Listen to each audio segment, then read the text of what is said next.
if you're being required to do things that make you weak and ashamed, then stop. Don't do them. Like one of the things I learned from Solzhenitsyn and Frankl was that systems go terribly out of control when people don't stop them when they're going mildly out of control. You know, and you might say, oh, I should just keep my goddamn head down and shut up. It's like, maybe you should. Like, that's not bad advice. You know, you don't want to make unnecessary enemies, and you don't need any more trouble than you need. But you got to ask yourself on a day-to-day basis, what makes you think you're not selling your soul? You know, and there's so much foolishness going on in the mid-level bureaucratic world now. That's where all the tyranny seems to be focused. And the reason that it multiplies is because sensible people say nothing when they should say something. And what's so strange about that is that there are way more sensible people than people who aren't sensible. They're just not as noisy. So what you'll turn out if, like, you know, so let's say something's bugging the hell out of you at work. Well, then you have to prepare to find another job. That's the first thing you have to do. I don't think that you should find another job, but you should prepare to find another job. And if possible, you should prepare to find a better job. Because if you can't tell someone to go to hell, then you can't negotiate with them. And if they've got you over a barrel, then you can't say anything. So you gotta set yourself up so you've got some mobility. And actually, that's a really good principle in your life, period. You should set yourself up so that you have a lateral move at hand. And then you should find out, well, are there things at work that are disturbing my soul? You know, and you find that out. First of all, you ask yourself, okay, I'm disturbed at work. Okay, I'm probably weak and deceitful and useless and lazy. You might as well start with that. And then you talk to some people, like your wife, your friends, your co-workers, and find out, are you stupid, deceitful, and lazy? Or is there something not so good going on at work? And so if you can then eliminate your own personal pathology as a cause of your dissatisfaction, then maybe there's something rotten in the state of Denmark. And maybe you should say something about it before the whole goddamn thing collapses, because that can happen. It can happen in companies a lot faster than people ever think. You know, and you may find that, well, first of all, you may find if you say something, well, first of all, that's an adventure, that's for sure. That's a bloody adventure. And you have to do it carefully. And you have to be prepared for it. But it might be the best thing that ever happened to you.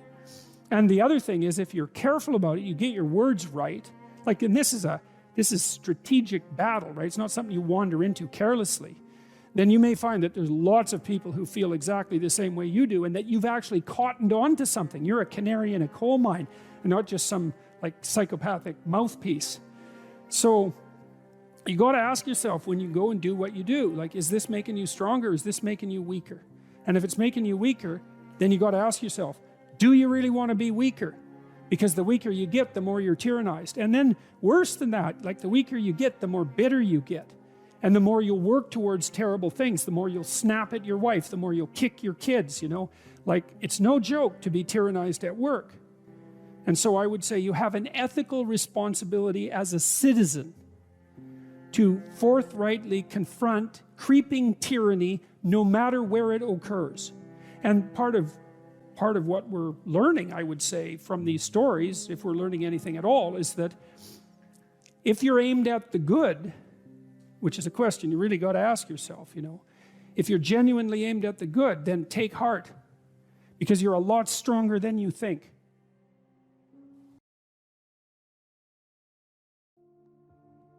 We've met some of your fans, and we got the impression they were all male fans, the ones that we talked to, and that they were struggling with their manhood, and that you give them this message that it's okay to be a man. It's not okay, it's necessary. What the hell are we going to do without men? You look around the city here, you see all these buildings go up, these men, they're doing impossible things, they're under the streets, working on the sewers, they're up on the power lines, in the storms and the rain. They're keeping this impossible infrastructure functioning, this thing that works in a miraculous manner. They work themselves to death, and often literally. And the gratitude for that is sorely lacking, especially among the people who should be most grateful.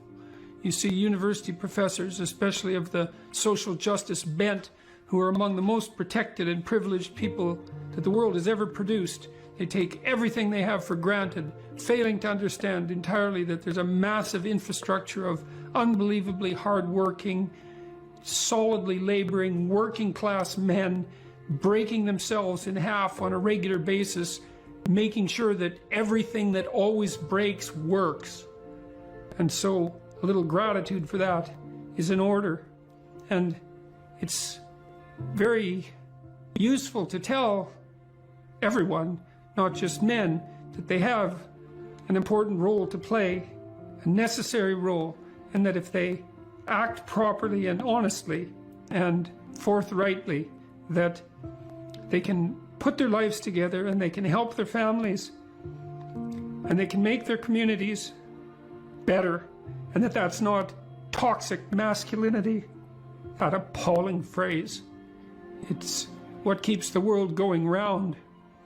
If we had any sense, we'd understand that, instead of doing everything at every possible moment to label what we have in the West as oppressive and patriarchal and fundamentally predicated on power, of all the insane propositions. My audiences are often composed mostly of men between, say, 20 and 35, not exactly young, but young enough.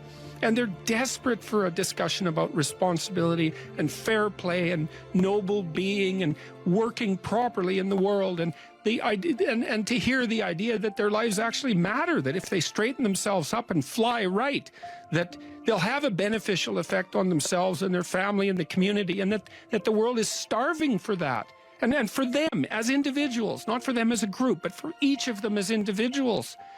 So, yeah, it breaks me up. Every time the topic comes up, it breaks me up, because it's so damn sad, and we're so stupid. We're alienating young men. We're telling them that they're patriarchal oppressors and denizens of rape culture and you know, tyrants in waiting, and we fail to discriminate between their competence and their tyranny, and it's awful. It's so destructive.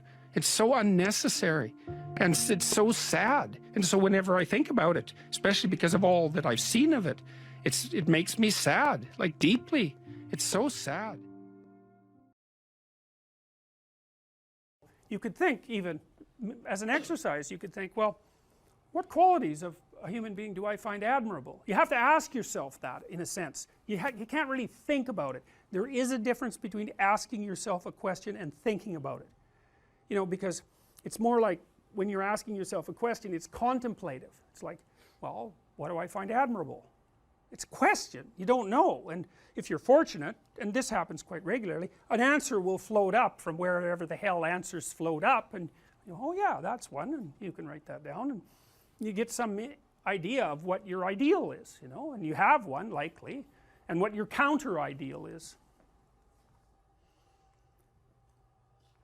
Star.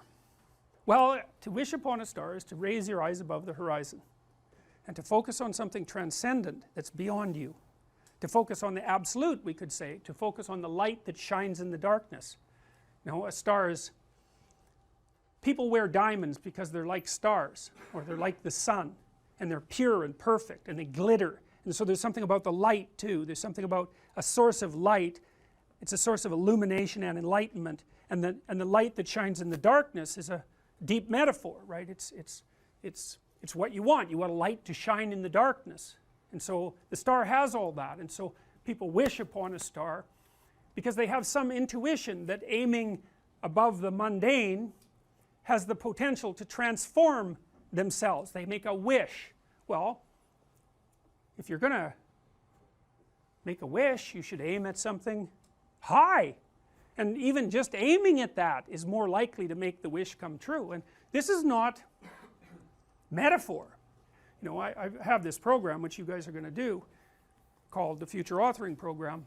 It's one of two assignments. One is that you write an autobiography, that's the past authoring. The other is that you write a plan for the future, that's the future authoring. I would recommend that you get started on those right now, like not right now, but like really soon, because they're harder than you think. And some of you are going to write like 15,000 words. You're going to get sucked right in. This happens all the time. You're going to get sucked right into it. And so you write an autobiography, because you need to know where you are and who you are right now, because how the hell are you going to plot a pathway to the future unless you know where you are? And then you need to write about the future, because you aren't going to hit something unless you aim at it. That's for sure. And lots of times people won't aim at what they want because they're afraid. The reason they're afraid is because if you specify what you want, you've specified your conditions of failure. You know when you fail. And it's better just to keep it foggy. It's like, well, I don't know if I'm succeeding or failing, but you know, I can't really tell. Well, great, except you can't hit anything you don't aim at. And so the future authoring program is like it's an attempt to have you articulate your character, and so is the past authoring program. Who are you? And you know, the past authoring program, it asks you to break your life into epochs, and then to write about the emotional, you know, the things that you regard as important events that have shaped who you are. And you know, you may find that some of that writing makes you emotional, and I would say, if you have a memory that's more than 18 months old, roughly speaking, and when you bring it to mind, it has an emotional impact, especially a negative emotional impact. It's like part of your soul is stuck back there. And I know that's a metaphorical way of thinking about it, but what I mean is that the reason that you still experience the emotion is because you have not solved the problem that that situation faced you with. It might be a real problem, like maybe you got tangled up with someone who was really bad, and that's rough, man, because you've got to come up with a theory of malevolence to deal with something like that, and that's no joke. But if it still produces emotion, it means you haven't solved the problem, and your brain is still tagging it as threat. It's a part of your territory that you did not master. Threat, threat, threat, threat, threat. And until you take it apart, and articulation really helps that, writing really helps that, then you're not going to free yourself from its grip. And that might not be that pleasant. I mean, this is one of those situations where doing it tends to produce a decrement in people's mood in the short term, but quite radical improvements 3 to 6 months down the road. You know, and it's often the case that you unfortunately have to do something you don't want to do in order to progress. It's very, very common. So, and the future authoring program asks you about different dimensions of your life, like, because you know, you can think of yourself as a personality inside your head, but you're nested in systems that transcend you, and they're just as real as whatever's in your head. It's like, well, what do you need for life? Well, that's pretty easy actually. Some friends, that's a good thing. Intimate relationship, that's a good thing. A family, you know, either the one you're going to produce or the one that you come from, where people to some degree love and care for one another. That's a good thing to work on. You need some plan for your career. You've got to fit in somewhere that people regard as important and that they'll trade with you so that you can live. You need something worthwhile to do with the time that you're not at work, and you need to pay attention to your mental and physical health, and you need to regulate your use of substances, which is a strange one, but alcohol does lots of people in, so it's worth thinking about. That's why we put it in there. So then it's like, okay, what the hell do you want? What do you want from your friends? What do you want from your family? What do you want from your career? If you could have what you wanted, and that's what the program asks you, 3 to 5 years down the road, you get to have what you want. Now I'm assuming that you're going to approach this like, you know, reasonable adults and not like 13-year-old dreamers. I think I want the most expensive yacht in the world. It's like, fine, but you know, that isn't really what it's supposed to be. More concentrating on your character. And so then it asks you to write for 15 minutes without thinking too much about grammar or sentence structure or any of that, about what your life could be like 3 to 5 years down the road if you were treating yourself like someone you cared for and you were helping them figure out what they wanted. And then it asks you to do the same thing in reverse, which is to think about the ways that you're radically insufficient and your faults. And everyone knows this, I think, you know, maybe not, but everyone has a sense of if they were going to degenerate, how they would do it. You know, some people would be an alcoholic, some people would be a street person. It's like there's some doom thing out there that's got your name on it if you're particularly incautious and, you know, don't, and let things fall apart. So I want you to write about that. What do you not want to have happen in 3 to 5 years? And there's psychological reasons for this, eh? One is, if you have something to aim for, that's a source of positive emotion, because your positive emotion is mostly generated by evidence that you're moving towards something that you value. It's not generated so much by accomplishing something, because when you accomplish something, you're just left with the problem of whatever you're going to do next. So you graduate from university, it's like, you know, hooray, one day you're at the peak of your undergraduate university career, the next day you're unemployed and looking for a bad job at Starbucks. So, you know, well, you see what I mean, is, you know, it's that, you know, one problem that you solve is replaced by another problem, and so the idea that you're going to be happy when you solve all your problems is like, ha, good luck with that theory.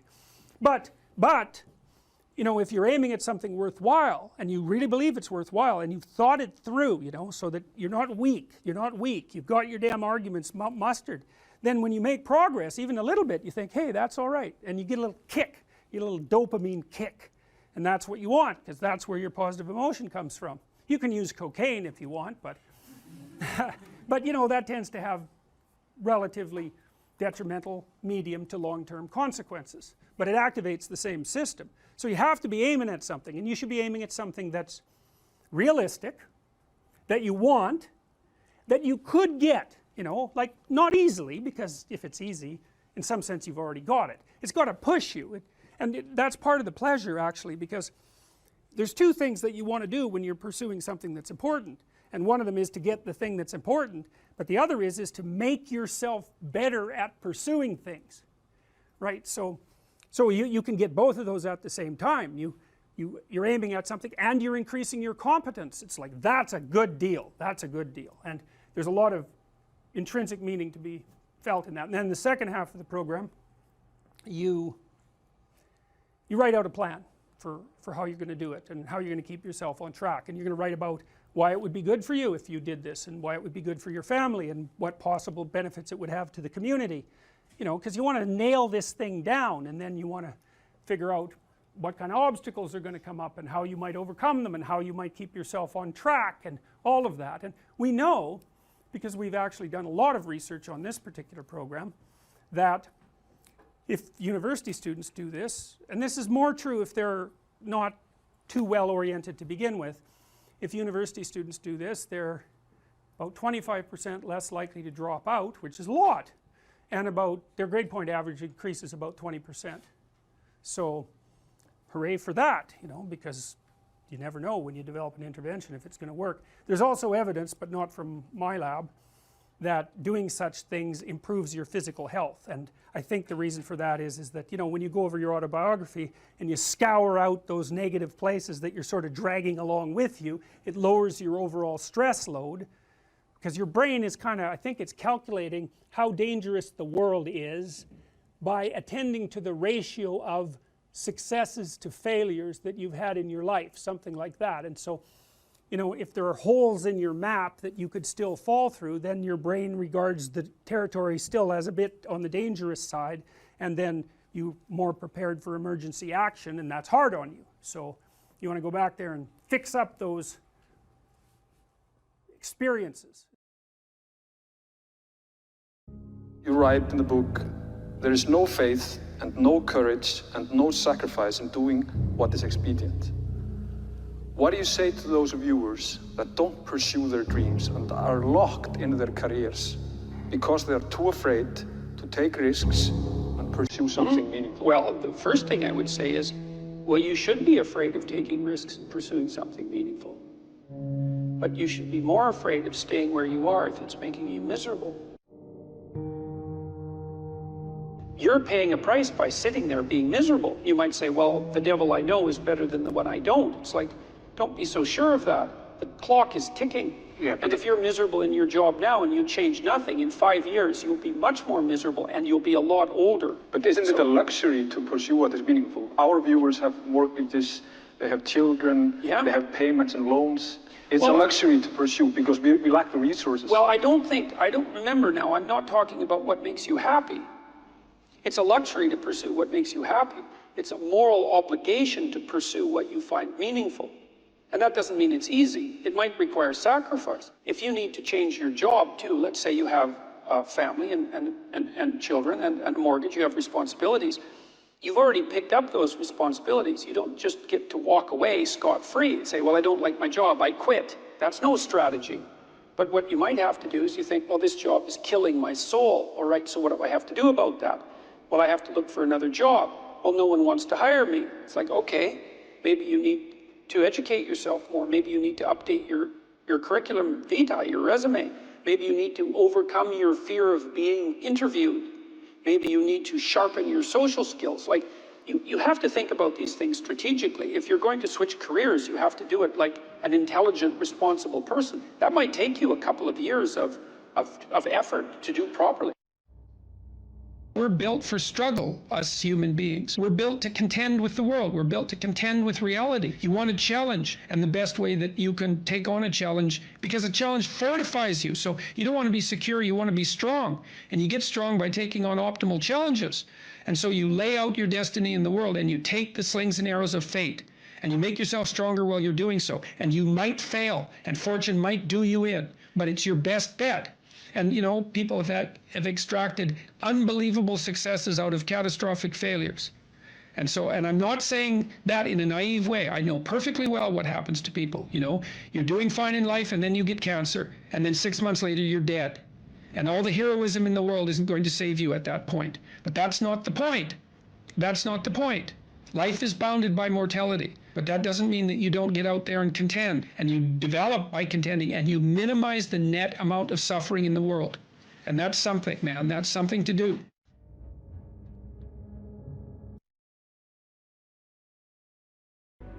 We were sitting in the first row of the plane, and do you remember the guy was a young black man, sort of ran onto the plane. He was wearing a yellow vest. He was a worker working the bridge or something.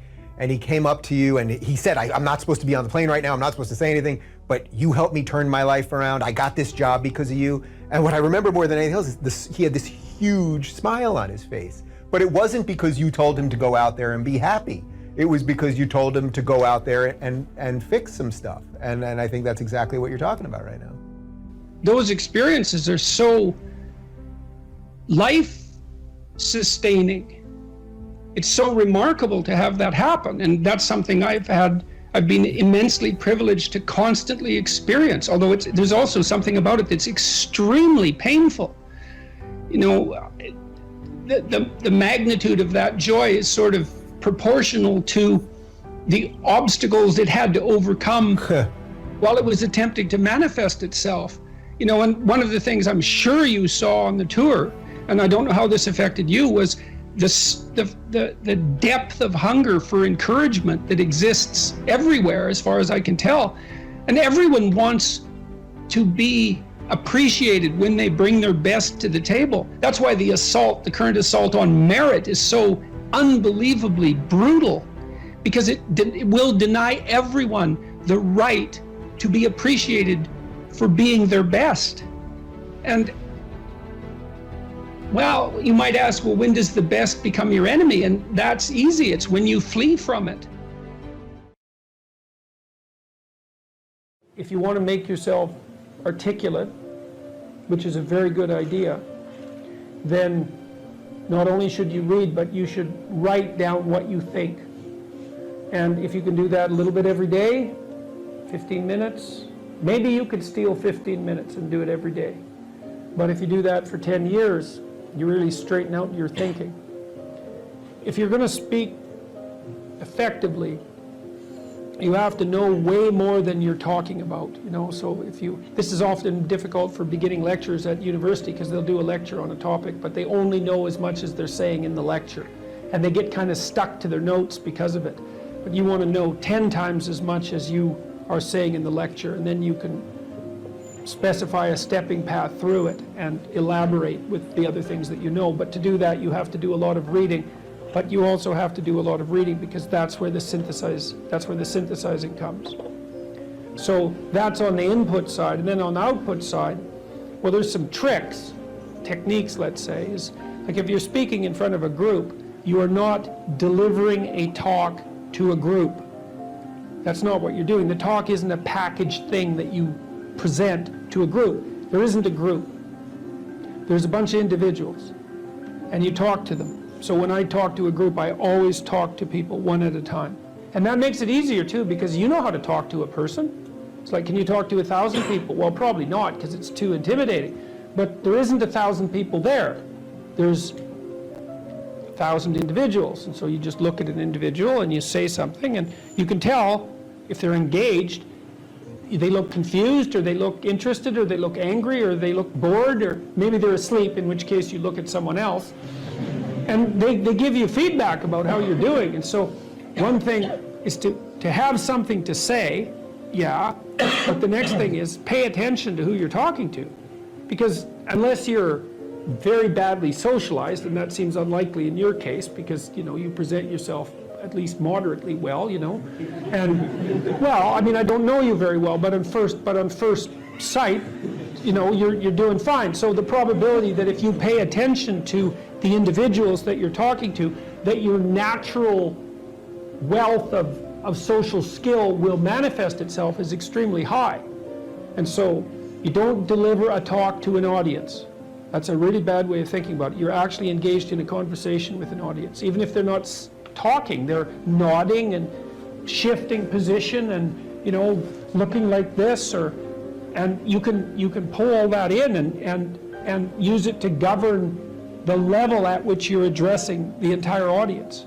So the last thing I would say is, well, having the aim to be a good communicator is a good start. And you think, well, I could buttress that to some degree. Well, there isn't anything that you can possibly, this is the whole point of a liberal education, there isn't anything that you can possibly do that makes you more competent in everything you do than to learn how to communicate. I don't care if you're going to be a carpenter. I mean, being a carpenter, by the way, is very difficult, especially if you're a good carpenter. But if you're good at communicating as a carpenter, you're like 10 times better as a carpenter. So, and this is something that the liberal arts colleges, I think, I don't know if they've forgotten it, but they don't do a very good job of marketing. It's like, well, what's the use of a bachelor's degree, a Bachelor of Arts? It's like, well, you can think, you can write, you can speak, you've read something. It's like, the economic value of that is incalculable. The people that I've watched in my life who've been spectacularly successful they have skills. Clearly, that's a minimum precondition. But they're also very, very good at articulating themselves. And so whenever they negotiate, they're successful. Well, that's kind of like the definition of success in life, right? You negotiate and you're successful. It doesn't mean you win. Because if you're a good negotiator, if you're a really good negotiator, everybody walks away from the negotiation thrilled. And so then people line up to do things with you. So, and that's all dependent on your ability to communicate. Okay, we're having a conversation. I'm deciding I'm going to listen to you, right? That's different than how people generally communicate, because usually when they communicate, they're doing something like, okay, we're going to have a conversation and I'm going to tell you why I'm right and I'll win if you agree. Or maybe you're having a conversation where, I don't know what you're trying to do. Maybe you're trying to impress the person you're talking to. So you're not listening to them at all. You're just thinking about what you're going to say next. Okay, so that's not this. This is, you might have something to tell me. And so I'm going to listen on the off chance that you'll tell me something that would really be useful for me to know. And so if you agree with me and I find that out, I know nothing more than I knew before. I just know what I knew before. And maybe I'm happy about that because, it didn't get challenged. But I'm no smarter than I was before. But maybe you're different than me, and so while I'm listening to you, you'll tell me something I don't like. Maybe it's something I find contemptible or difficult, whatever. Maybe you'll tell me something I don't know, and then I won't be quite as stupid. And then maybe I won't run painfully into quite as many things. And that's a really useful thing to know, especially if you live with someone and you're trying to make long-term peace with them, is they're not the same as you. And their way they look at the world and the facts that they pull out of the world aren't the same as your facts. And even though you're going to be overwhelmed with the proclivity to demonstrate that you're right, it is the case that two brains are better than one. And so maybe 9 of the 10 things they tell you are dispensable, or maybe even 49 out of 50, but one thing All you need to get out of the damn conversation is one thing you don't know. And one of the things that's very cool about a good psychotherapeutic session is that the whole conversation is like that. All you're doing is trying to express the truth of the situation as clearly as possible. That's it.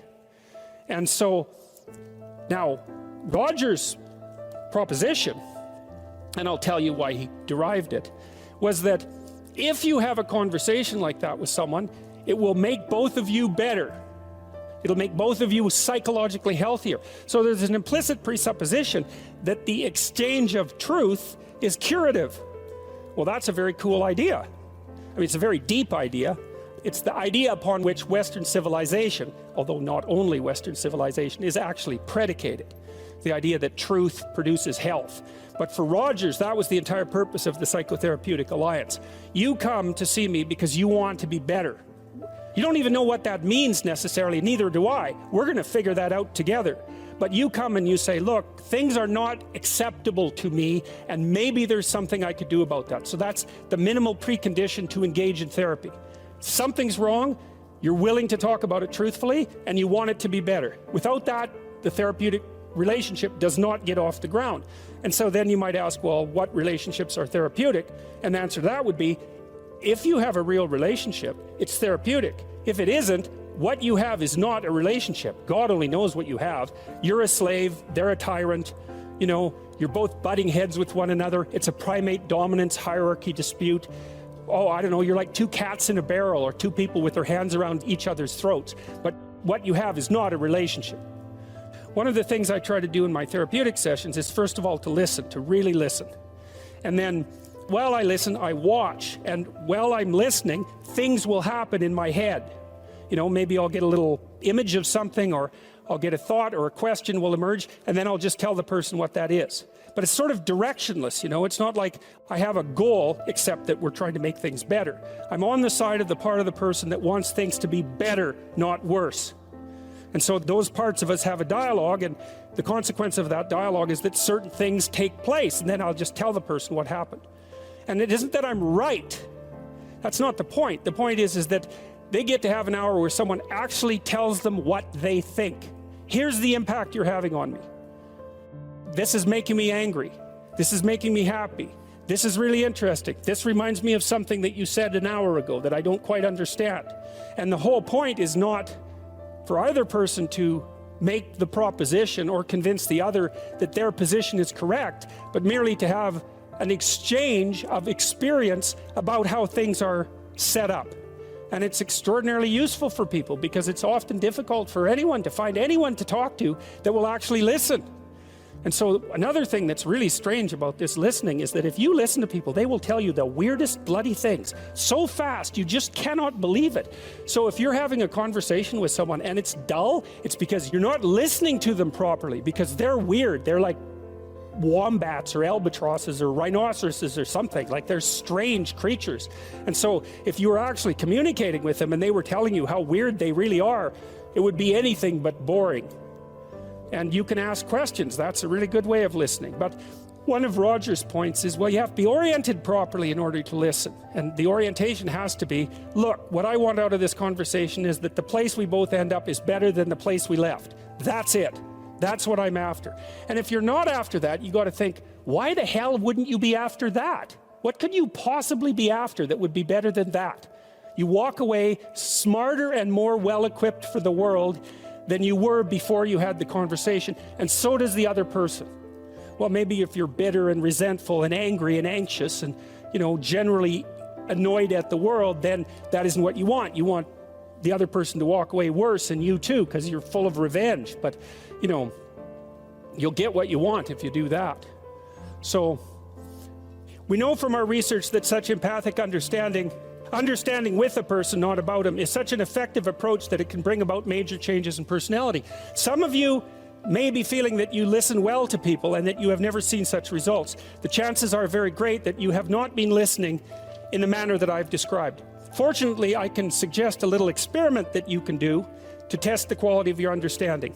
The next time you get into an argument with your wife or your friend or a small group of friends, stop the discussion for a moment and, for an experiment, institute this rule. Each person can speak up for himself only after he has first restated the ideas and feelings of the previous speaker accurately. What accurately means is they have to agree with your restatement.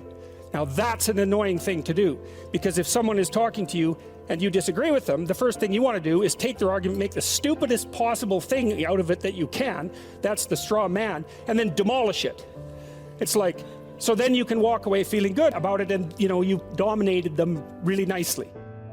But that isn't what you do. You say, okay, well, I'm going to take what you told me, and maybe I'm even going to make your argument stronger than the one you made. That's useful if you're dealing with someone that you have to live with, because maybe they can't bloody well express themselves very well, but they have something to say. So you make their argument strong. All right, then you see what this would mean. It would mean that before presenting your own point of view, it would be necessary for you to really achieve the other speaker's frame of reference, to understand his thoughts and feelings so well that you could summarize them for him. Sounds simple, doesn't it? But if you will try it, you'll find that it's the most difficult thing that you've ever done. This is the Peter Pan story, roughly speaking. Peter Pan is this magical boy. Pan is the god of everything, roughly speaking, right? And so it's not an accident that he has the name Pan. And he's the boy that won't grow up. And he's magical. Well, that's because children are magical. They can be anything. They're nothing but potential. And Peter Pan doesn't want to give that up. Why? Well, he's got some adults around him, but the main adult is Captain Hook. Well, who the hell wants to grow up to be Captain Hook? First of all, you've got a hook. Second, you're a tyrant.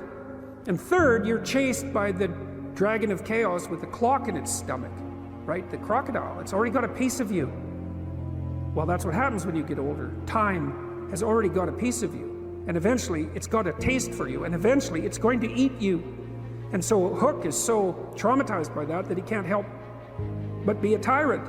And then Peter Pan looks at traumatized Hook and says, well, no, I'm not sacrificing my childhood for that.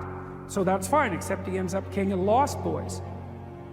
In Neverland, well, Neverland doesn't exist, and who the hell wants to be king of the Lost Boys?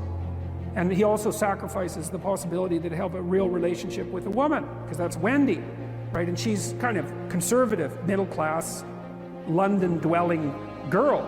She wants to grow up and have kids and have a life. She accepts her mortality, she accepts her maturity. Peter Pan has to content himself with Tinkerbell. She doesn't even exist. She's like the fairy of porn. She doesn't exist. She's the substitute for the real thing. But the dichotomy that you're talking about is very tricky, because there's a sacrificial element in maturation, right? You have to sacrifice the pluripotentiality of childhood for the actuality of a frame. And the question is, well, why would you do that? Well, one reason is it happens to you whether you do it or not. You can either choose your damn limitation, or you can let it take you unaware when you're 30, or even worse, when you're 40. And then that is not a happy day. I see people like this, and I think it's more and more common in our culture, because people can put off maturity without suffering an immediate penalty. But all that happens is the penalty accrues, and then when it finally hits, it just wallops you. Because when you're 25, you could be an idiot. It's no problem. Even when you're out in a job search, it's like, well, you don't have any experience and you're kind of clueless. It's, yeah, you're young. You know, it's no problem. That's what young people are like, but they're full of potential. Okay, well, now you're the same person at 30. It's like people aren't so thrilled about you at that point. It's like, what the hell have you been doing for the last 10 years? Well, I'm just as clueless as I was when I was 22. It's, yeah, but you're not 22. You're an old infant, right? And that's an ugly thing, an old infant. So, part of the reason you choose your damn sacrifice, because the sacrifice is inevitable, but at least you get to choose it. And then there's something that's even more complex than that in some sense, is that the problem with being a child is that all you are is potential, and it's really low resolution. You could be anything, but you're not anything. So then you go and you adopt an apprenticeship, roughly speaking, and then you become something. And when you're something, that makes the world open up to you again. You know, like if you're a really good plumber, then you end up being far more than a plumber, right? You end up being a good employer. you know, if you're a really good plumber, well, then you have some employees, you run a business, you train some other people, you enlarge their lives, you're kind of a pillar of the community, you have your family. Once you pass through that narrow training period, which narrows you and constricts you and develops you at the same time, then you can come out the other end with a bunch of new possibility at hand. And Jung talked about that. He thought that part of the proper path of development in the last half of life was to rediscover the child that you left behind as you were apprenticing. And so then you get to be something and regain that potential at the same time. Very, very smart. Well, he was very, very smart. So that's a very wise thing to know. So, yeah. Sacrifice. You get to pick your damn sacrifice. That's all. You don't get to not make one. You're sacrificial whether you want to be or not. That's a good thing to know as well. So, vision. Well, how do you develop a vision? Well, you might want to think about how would you like your life to be? So we could make this practical. We say, this is how you bring heaven down to earth. That's to make the abstract practical. And that's always very useful. That's the differentiation of Jacob's ladder, by the way. That's the axis mundi, the central point of the world. It's like, well, what do you want? Well, you could ask yourself that. If you could have what you wanted, what would that be? So we could throw out some possibilities. People trust you. People respect you. And you deserve the trust and the respect. It's not false. People can rely on you. You're good for yourself and you're good for other people. There's productive, generous peace reigns around you. And you can do that in a playful manner. Now, that's not so bad. You could have that, let's say. And if you can think of something better, well, pursue that. But that's a good start. So that's very abstract. And so now you have to think, well, how might you conduct yourself in order for that to occur?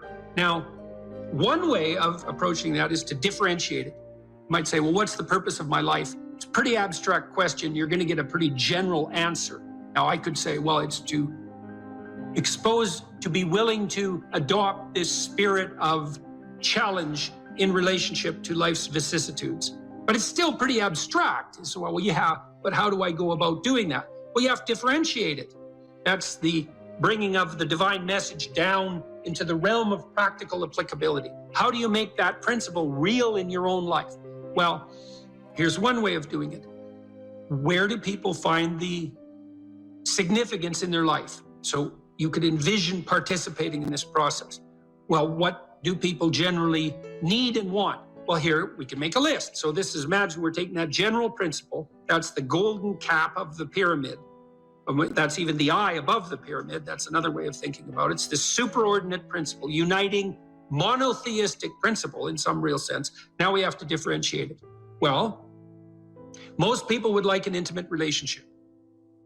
Okay, and so what does that mean? Well, intimate means physically intimate, but it likely means emotionally intimate, and it probably means iterating across some reasonable period of time, unless you just want everyone around from whom you're deriving physical gratification to be the whim of the moment, in which case you're basically a psychopath, and I wouldn't recommend that as a pathway forward. You're a narcissistic psychopath, and you might think, well, I get what I want. It's like, well, no, you won't, because your life will degenerate, so that's a bad theory. So you want an intimate relationship, and then you're going to have to treat that other person, well, how? Well, you can win an argument with your wife today, but then tomorrow, there she is in all her defeated glory. And so I don't know what the victory is going to win you. Maybe you want to negotiate towards something like productive and generous peace with her instead. And that's all part of this intimate relationship. And then it becomes truly intimate. And then it's stable across time. And that might be desirable. Then you have a platform, let's say, that will help you stabilize your entire life, because part of the reason you're going to do things is because you want to be of service to at least one other person, and vice versa. Because if it's just for yourself, that's pretty damn dismal and immature and pointless and futile. And it doesn't work anyways. So you've got at least someone else you can serve in this mutually sustaining manner. So most people want an intimate relationship. You know, and they'll settle for second-rate derivations thereof, but still what they want. fine. Probably want something approximating a family, and even if you're not going to have kids, and I think that's a very bad idea, by the way, not to have kids. Well, you have your parents and your siblings, and if you don't have them, you have your extended family. You might want to stabilize and fortify your relationships with them, because why not?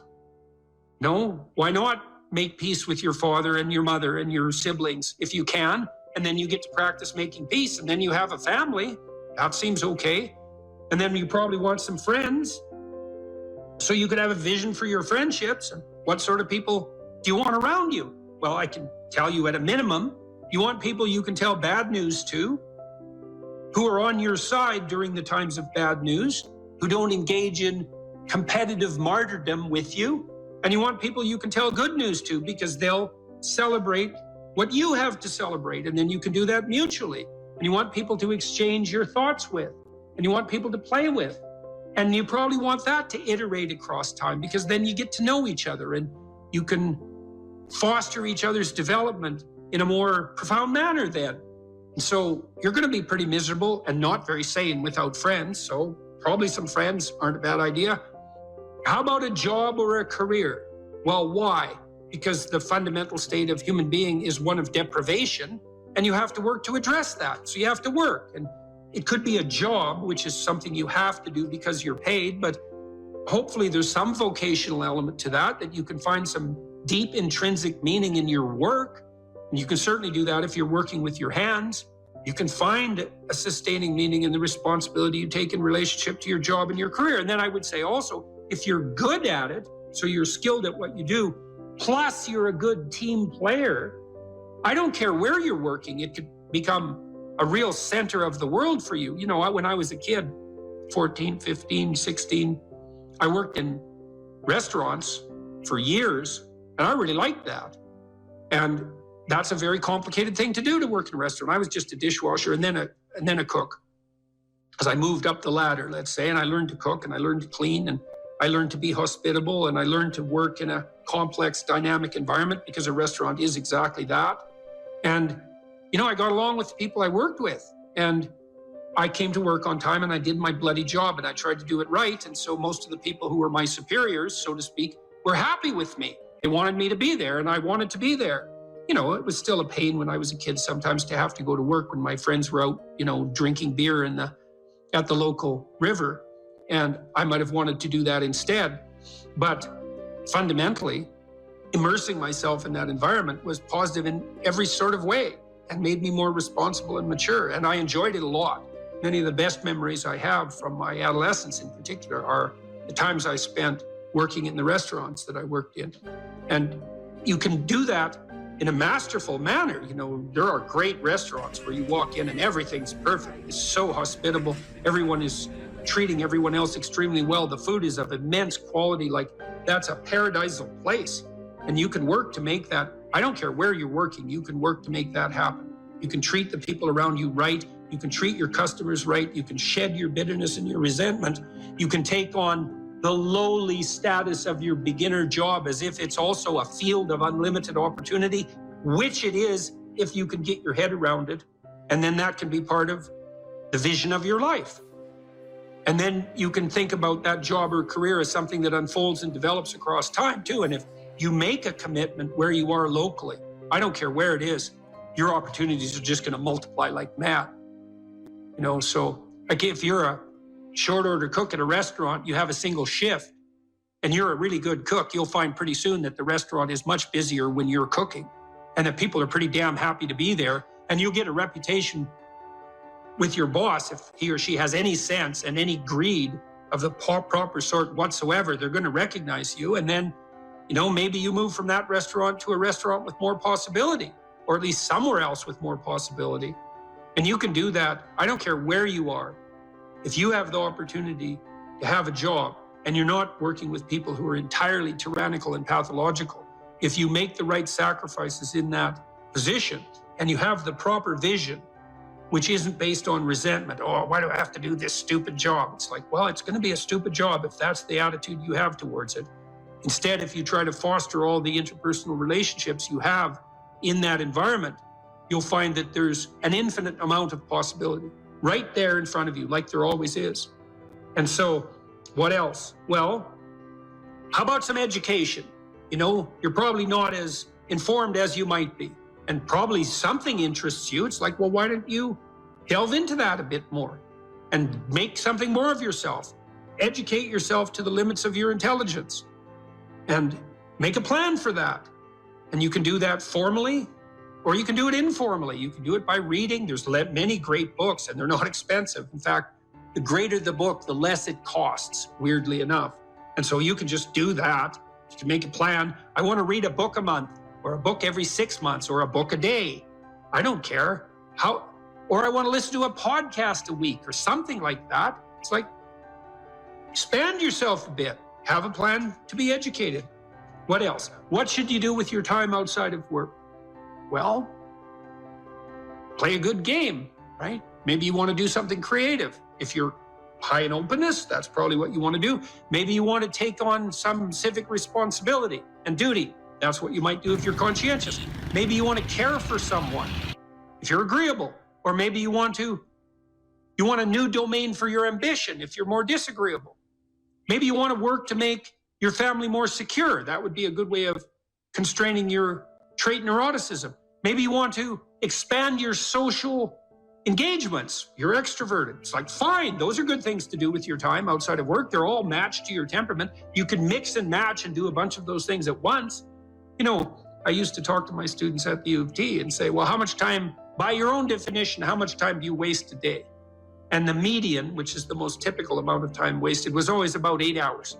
It's like, oh, you waste half your awake time. And you wonder why things aren't going for you that well in your life. You can just do the economic calculations. Well, let's say you're worth $25 an hour, all things considered. Maybe you can't find a job that would pay you that much, but that doesn't mean your time is only worth what you could attain in a given job, because everything you do now echoes into the future. And so let's say it's $25 an hour just for the sake of mathematical computation. Well, that's $200 a day. It's $1,400 a week. It's $5,600 a month. It's basically $70,000 a year. So every year that you spend wasting 8 hours a day, you deprive yourself of the equivalent of a full-time and somewhat generous income. So that's just, and if your life isn't going very well, you might think, well, maybe it's because I waste half of it. That there could be some relationship between those things. Then you might ask yourself, well, what would happen if I wasted none of it, like zero? And you might say, well, how difficult is life? Well, it's ultimately difficult. It's like, yeah, well, it is. So how much of it do you have to use properly in order to contend with that ultimate difficulty? And the answer might be, well, all of it. And if you're not, well, you're going to suffer, obviously, because it's difficult. And so if you're wasting time, then you're going to suffer. And so you might want to have a vision for what you do with your time. And you could ask yourself, well, if I could conceptualize and structure my free time the way I wanted to, what would that be? And then you'll have a vision. And that it's like a revelatory vision in some sense if you ask the question properly, because you can ask yourself these questions. You can ask yourself them in the micro domain. Let's say you come home from work every day to your waiting wife and children, just to take a stereotyped example. It's like, well, you're doing that every day. How would you like that homecoming to go? If you could have it the way you wanted it to be, it's like, what would you like your wife, how would you like your wife to welcome you when you returned home?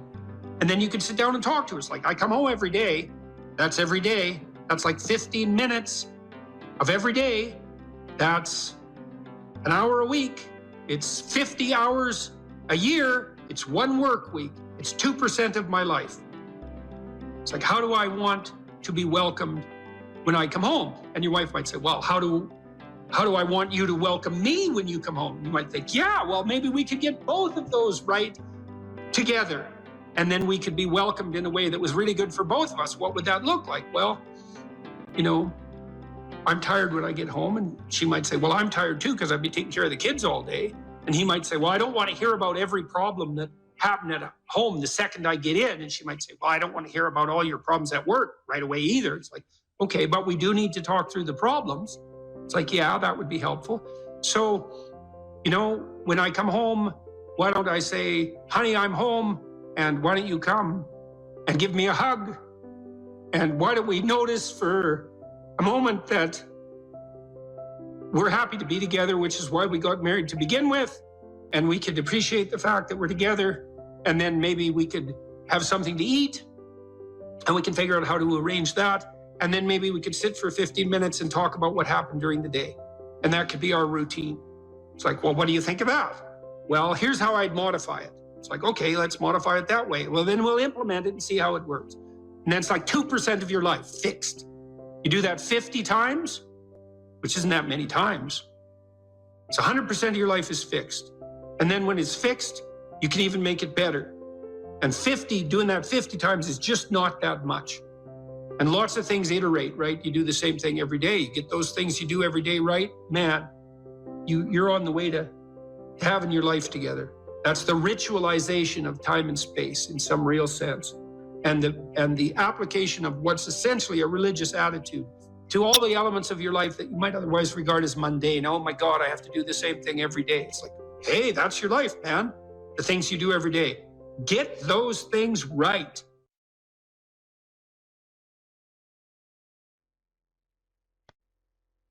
If you could give one advice to us, how we could be able to actually put our opinion out there and to actually make people listen and not to cause some mindless conflict with just yelling. What advice would you give us? Learn to write. I'm dead serious. Like, I'm dead serious about that. Because writing is formalized thinking. And so the way you write is, first of all, you need a problem. Because why write if you don't have a problem? So this is good advice if you're just writing an essay, by the way, from your classes. It's like, pick a bloody problem that you want to write about, because otherwise it's false right from the start. It's up to you to engage with the material until you find something that grips you, that you desire to investigate. Okay, so you need a problem. Well, the next thing you need to do is, well, you need to have something to say about the problem. So, reading. Reading is really good for that. Read as much as you can. Get your hands on that addresses the problem. Okay, so now you know a bunch of things, or at least provisionally know them. You at least have access to them.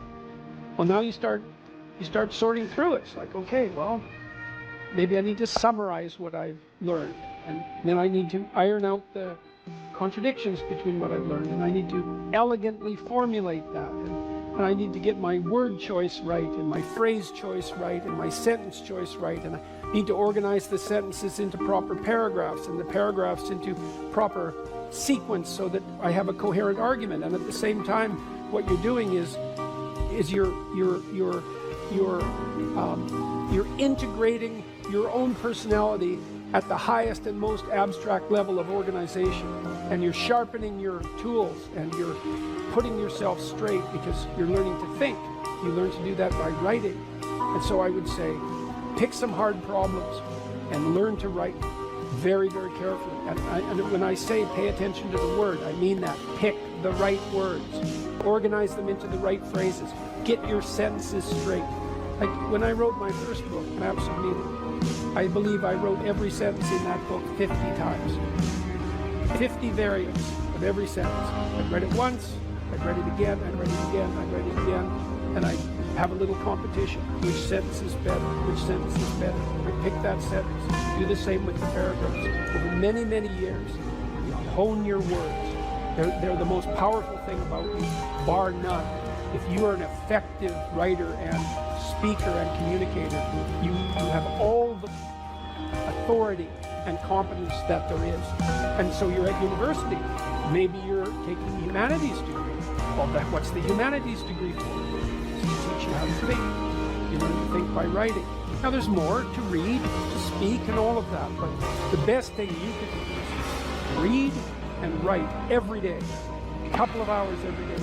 Write about things you find important, and see if you can discover what you believe to be true. And that'll build you a foundation. And it's unbelievably practical. Like if you look at people who are phenomenally successful across life, there's various reasons, but one of them is that they're unbelievably good at articulating what they're aiming at, and strategizing and negotiating and enticing people with a vision forward. It's like, get your words together, man. That makes you unstoppable. And that's the core of the humanities, that idea. Get your words together. Make yourself an articulate creature, and then you're deadly in the best possible way. So, and take that seriously. And I'll end with something too. You students, you might think in your more cynical moments that you have to offer your professors what they want and gerrymander the content of your language to suit their predilections, or what you consider to be their predilections. First of all, it's a very small minority of professors who are corrupt enough to punish you for producing a high-quality essay that they don't agree with. And though that's reprehensible, but it doesn't happen very often. But more importantly, it's the highest academic sin to do that, because what you're here to do is to learn to find your true voice. And every time you deviate from that for expedient reasons, you corrupt yourself. And not in a trivial way, because when you formulate your arguments, that becomes a permanent part of your character. You carry that with you. It becomes part of the structure through which you view the world, and it guides your actions. And so you hold your words pristine, and you work in a dedicated way to become as articulate and clear as you can possibly become. And there's nothing that's more practical and noble than that at the same time. That's why the humanities are so valuable. You think, well, what good is a humanities degree? It's like, well, you come out of here able to speak and think and write, no matter where you go, like you're headed for the pinnacle, and hopefully in a way that's positive for everyone.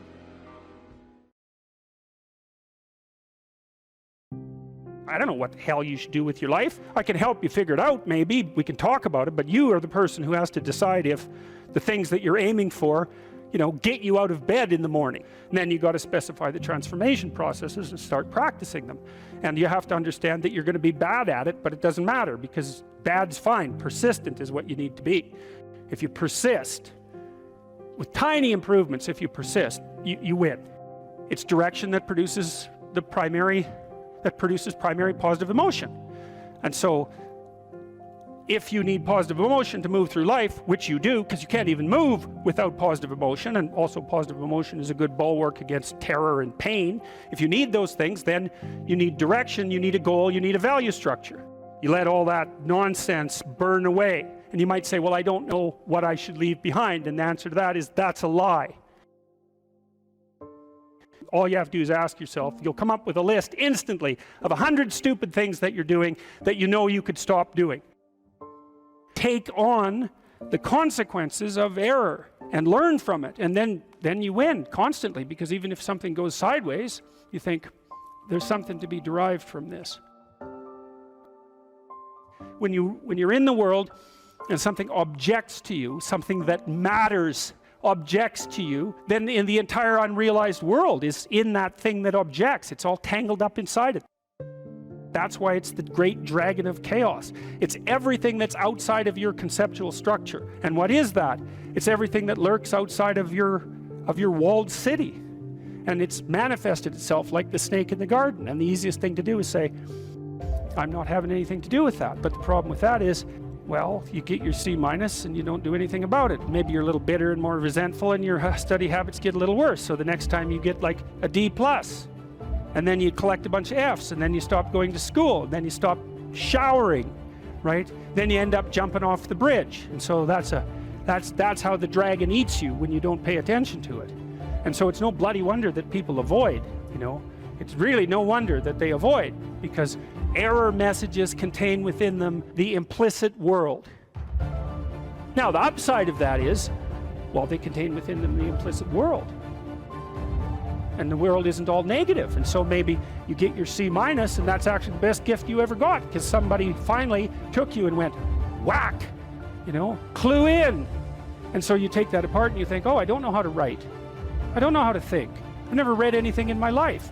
My study habits are abysmal, like maybe I'm working at 2% efficiency, which it's like to find that out is so optimistic. I mean, if you're barely hanging in there, but you're only working at 2%, you might imagine what you could have as a life if you're working at like 50%. So So that the C- can be the best gift you ever had, and that's the gold that the dragon hoards. That's exactly what that means. That doesn't prove that you're stupid. And now it implies that you might be stupid, but it doesn't, right, really, it does, and that's why you don't want to look at it. Maybe it implies that you're lazy, or implies that you're ignorant, or like it implies all sorts of terrible, but you don't want to leap to that, and that's sort of the proclamation of innocence before guilt. You are the thing that is, and you're the thing that becomes, and you should put the thing that becomes at a higher place than the thing that is. That means you also have to allow yourself to shake off those things about you that you might be pathologically attached to, habits and people for that matter, ways of thinking, all of those things. You have to allow yourself to shake those off, and that's more like a burning. That's why the phoenix is the symbol that it is, right? It's old and it deteriorates, it bursts into flame, and then it's reborn. It's like, well, do you want to be reborn? It's like, well, that's not the question. The question is, do you want to burst into flame? And the answer to that generally is no, but that's the wrong answer. The right answer is you let all that nonsense burn away. And so then you look at the micro routines. It's okay, well, I got a C- in this course. Maybe I should study for that course 15 minutes more a day for the next 3 months. And then you ask yourself, do you think you could do that? No, I'm too useless. Okay, how about 15 minutes every second day? You think you could do that? You put it in your schedule, like 15 minutes every second day in the morning. And that's, well, you think, well, what's wrong with me? Well, I'm not very good at managing my study schedule. That's not quite down here at the behavioral level, but it's pretty close, because what you can take an action. You can open up your schedule and you can say, well, I'll mark 15 minutes aside. Then you can practice doing that. It's pretty low level in the hierarchy. It means, well, you're still not a horrible person. You just got to polish up your work ethic. It's like, shut the hell up most of the time. But now and then you don't shut up because it's time to say something. You don't want to make unnecessary enemies, though. Well, you don't want to take yourself apart any more than is absolutely necessary. Develop some of the micro routines on the other side of the personality distribution. So if you're disagreeable as hell, maybe you could start learning how to do nice things for people. And that actually works, by the way. So if you take disagreeable people who are depressed and you get them doing nice things for other people, their depression tends to lift. But then by the same token, if you're agreeable, then you should practice doing some things for yourself and being more tough-minded in your negotiation. You know, you're extroverted. It's like, okay, man, learn to spend some time with yourself, right? You're low in openness. Well, try reading a book that's outside of your, your sphere of interest now and then. If you're conscientious, well, you should probably learn how to relax occasionally, and so forth. So you can, I think partly what you're doing as you're developing your personality is not moving the mean much, the average, where you're located, but you're extending the standard deviation so that you're a bigger bag of tricks than you were before. Life has got its rat's nest of miseries, and that's for sure. And maybe you could even make a categorical statement that life is mostly a rat's nest of misery. And you could make a pretty powerful argument for that. But then there's a counter question, which is, well, what if you tried not to make it any more miserable than it had to be, right? Then what would it be like? I would suspect that most of that misery would go away, because it's the unnecessary misery that really brings you down. It's like, well, if someone has cancer, it's like, that sucks. But it's not like you can say, if only we had done this differently, then that wouldn't have happened. But when someone's out like torturing you in a malevolent way, or maybe you're doing the same, you can always ask yourself, well, is this really necessary? Is this just like a useless add-on to the miseries of life? That's what disheartens people. And so even in your own life, if you aren't suffering from self-imposed misery, and you're only suffering from inescapable misery, maybe you could handle that, and even maybe without becoming irredeemably corrupt. So the goal would be, well, yeah, life is a rat's nest of miseries, and maybe it has no ultimate meaning. We could say that if we're feeling particularly pessimistic, but it still leaves one question open, which is, if you didn't do everything you could to make it worse, how good could you make it be? And the least answer is, well, it could be tragedy, but maybe not hell. Is there a purpose to our life? And well, that's a hard question. And then if there is a purpose, well, how is it expressed? And then if there is a purpose and our lives are truncated as they are by death, then how can that purpose have significance? And those are hard questions. But Socrates' experience seemed to be that he had lived enough in his life so that when push came to shove, which it certainly did, he was able to gracefully let it go. And that's, and you know, he attested to that with his death. And that's fairly convincing, you know, I mean, that's a fairly convincing argument. And it's one that I find, well, it's hard to tell if I find it exactly credible, but I don't find it incredible. I mean, I certainly have noticed that as I've got older and have done things,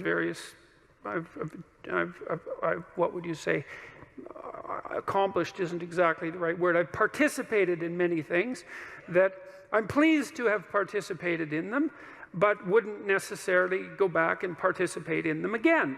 It's sort of as if when you do something and you finish it, it's as if it's done. You don't have to do it again. And maybe it's possible, who knows, that if you finish your life, whatever that might mean, if you exhaust your life, then that's enough life, you know, that you've had enough. And I mean, that doesn't mean that I try not to keep myself healthy and that I want to die tomorrow. It doesn't mean any of that. I'm trying to stick around as long as I can, but there's still that curiosity about the relationship between life and mortality, and the possibility that a life well lived exhausts itself in some fundamental sense, so that you can be satisfied, let's say, with what you were. There is some psychological evidence that bears on this. If you ask people what they regret, especially as they get older, what they generally report is things not done.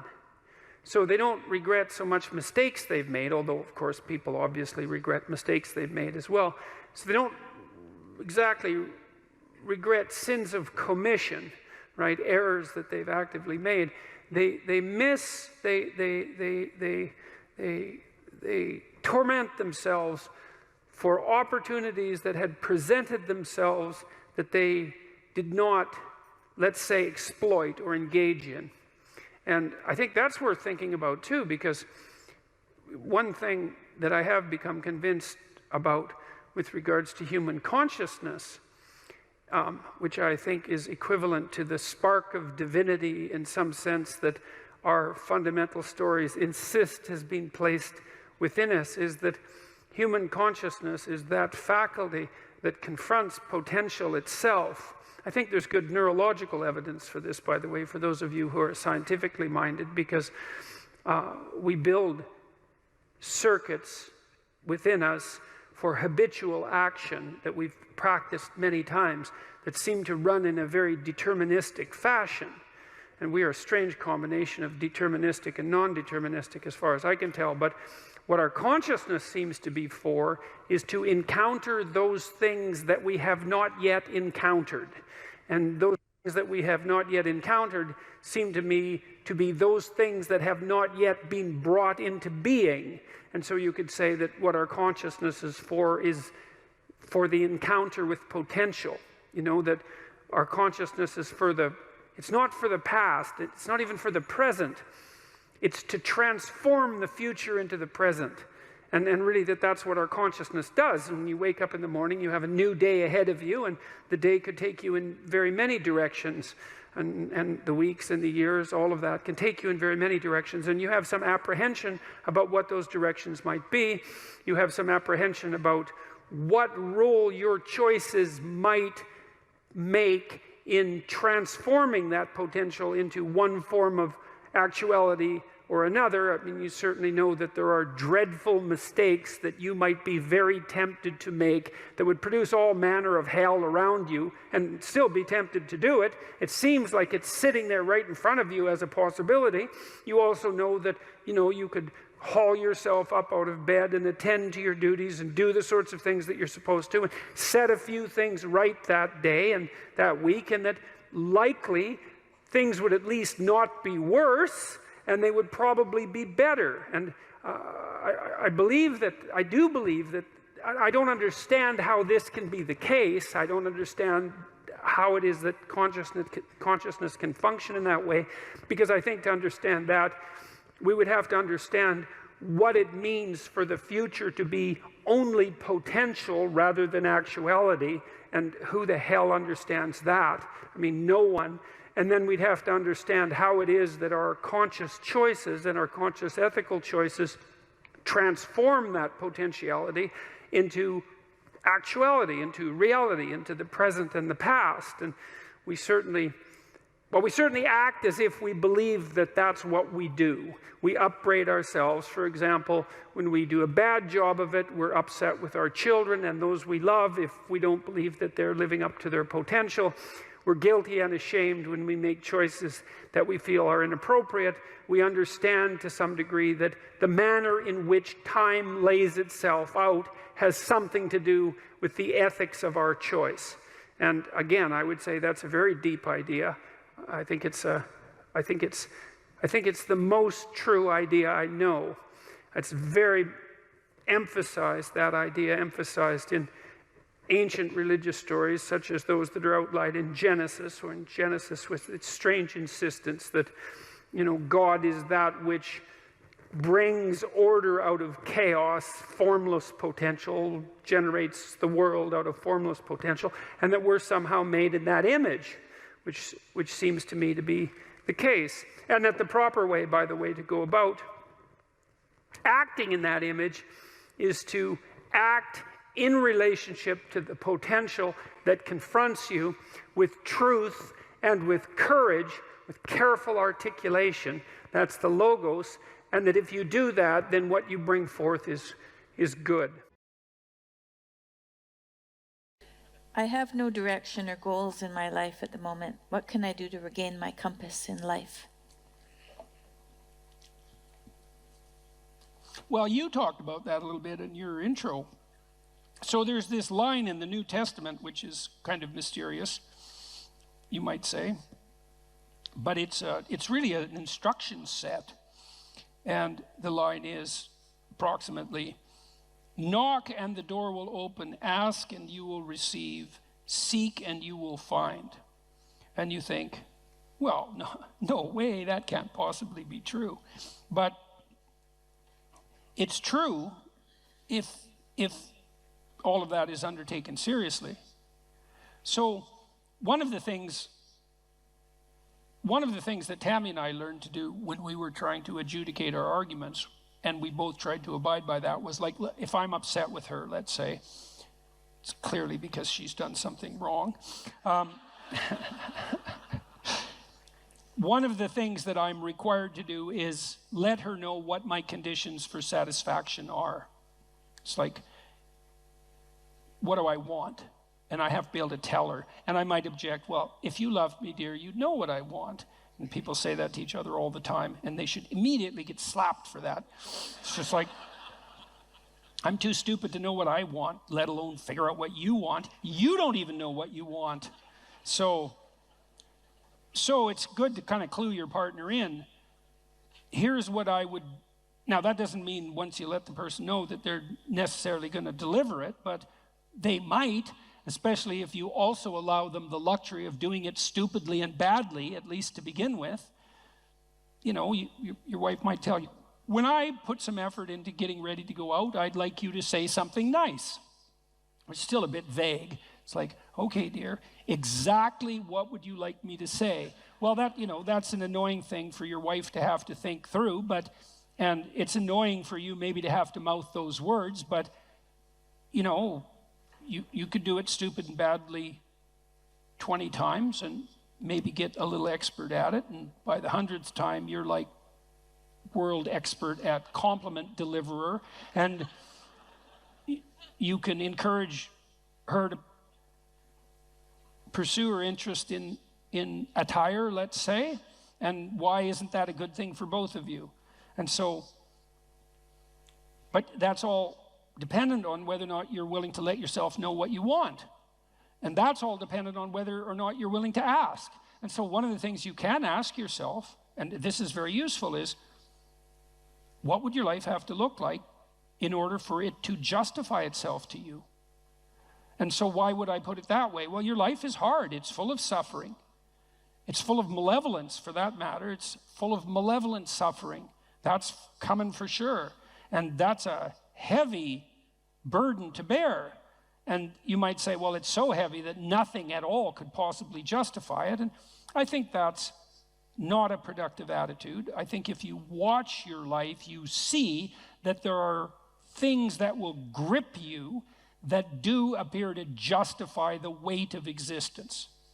And I think you can commune with yourself, which is a form of thought. It's a form of meditative prayer, but that's a form of thought. And the thought is, what do I want? If I could have what I wanted and needed, what would that look like? And you might say, well, why would I associate thought with meditative prayer? It's like, well, what the hell do you think you're doing when you're thinking, if it isn't praying? It's the same thing. You first of all, you formulate a question, what do I want? And then you ask it.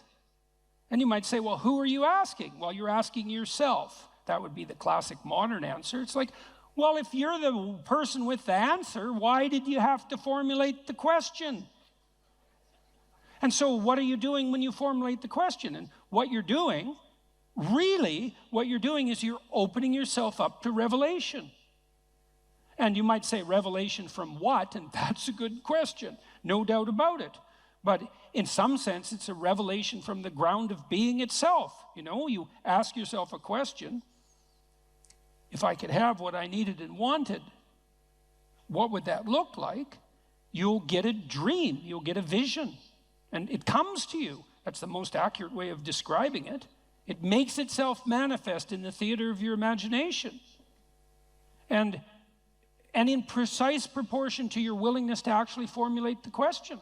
It's a rather frightening question, you know, to find out, to allow yourself to ask yourself what it is that you really need and want, because you simultaneously make the conditions for failure clear to yourself. And people like to keep that sort of thing foggy and vague so they don't have to hold themselves accountable. But that's a dreadful mistake. That's why I wrote Rule 3, do not hide unwanted things in the fog. It's like you should sharpen your aim. You should specify your goals. Now, the price that comes along with that is you'll know when you fail. But the advantage is you'll know when you fail. You can learn. During the season of Lent, we are called to abstain from luxuries and instead more deeply embrace our faith. Coworkers around the office have mentioned giving up coffee, alcohol, and social media, but how about using this time to start building a habit of prayer and meditation? Join me and thousands of others on Hallow, the #1 Christian prayer app in the US. Hallow is helping me maintain a daily prayer routine from now until Easter, and it can help you too. Download the app for free at hallow.com/Jordan. You can set prayer reminders and track your progress along the way. Not sure where to start? Check out Father Mike Schmitz's Bible in a Year, available on the Hallow app for brief daily Bible readings and reflections. Or pray alongside Mark Wahlberg, Jim Caviezel, and even some world-class athletes. With Hallow, you can customize a personal prayer plan that works for you and listen anywhere you are with downloadable offline sessions. Get an exclusive 3-month free trial at hallow.com/Jordan. That's hallow.com/Jordan. Now, more practically, you don't know where you're going or why, the person who asked this question. So let's decompose the problem a little bit. I don't know what to do with my life.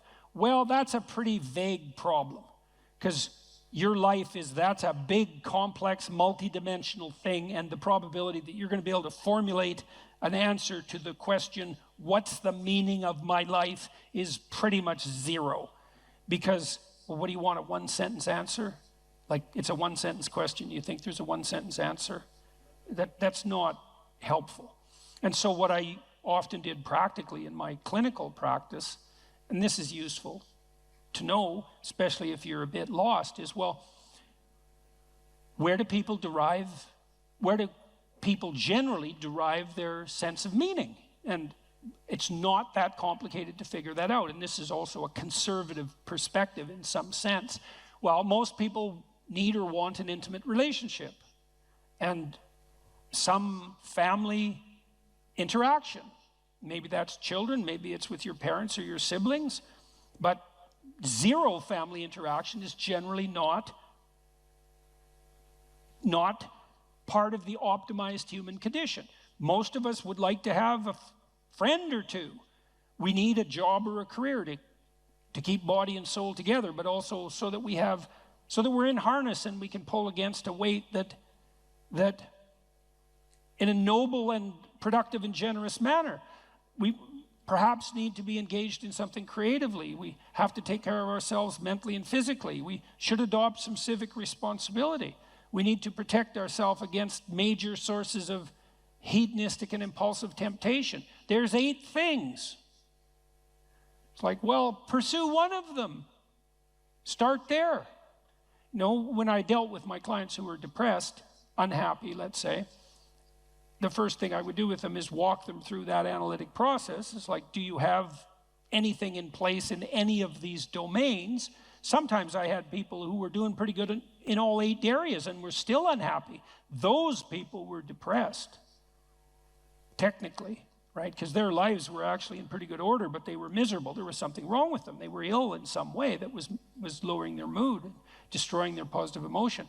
Other people would be batting 0 on all 8 fronts. Like, they weren't depressed, they just had terrible lives.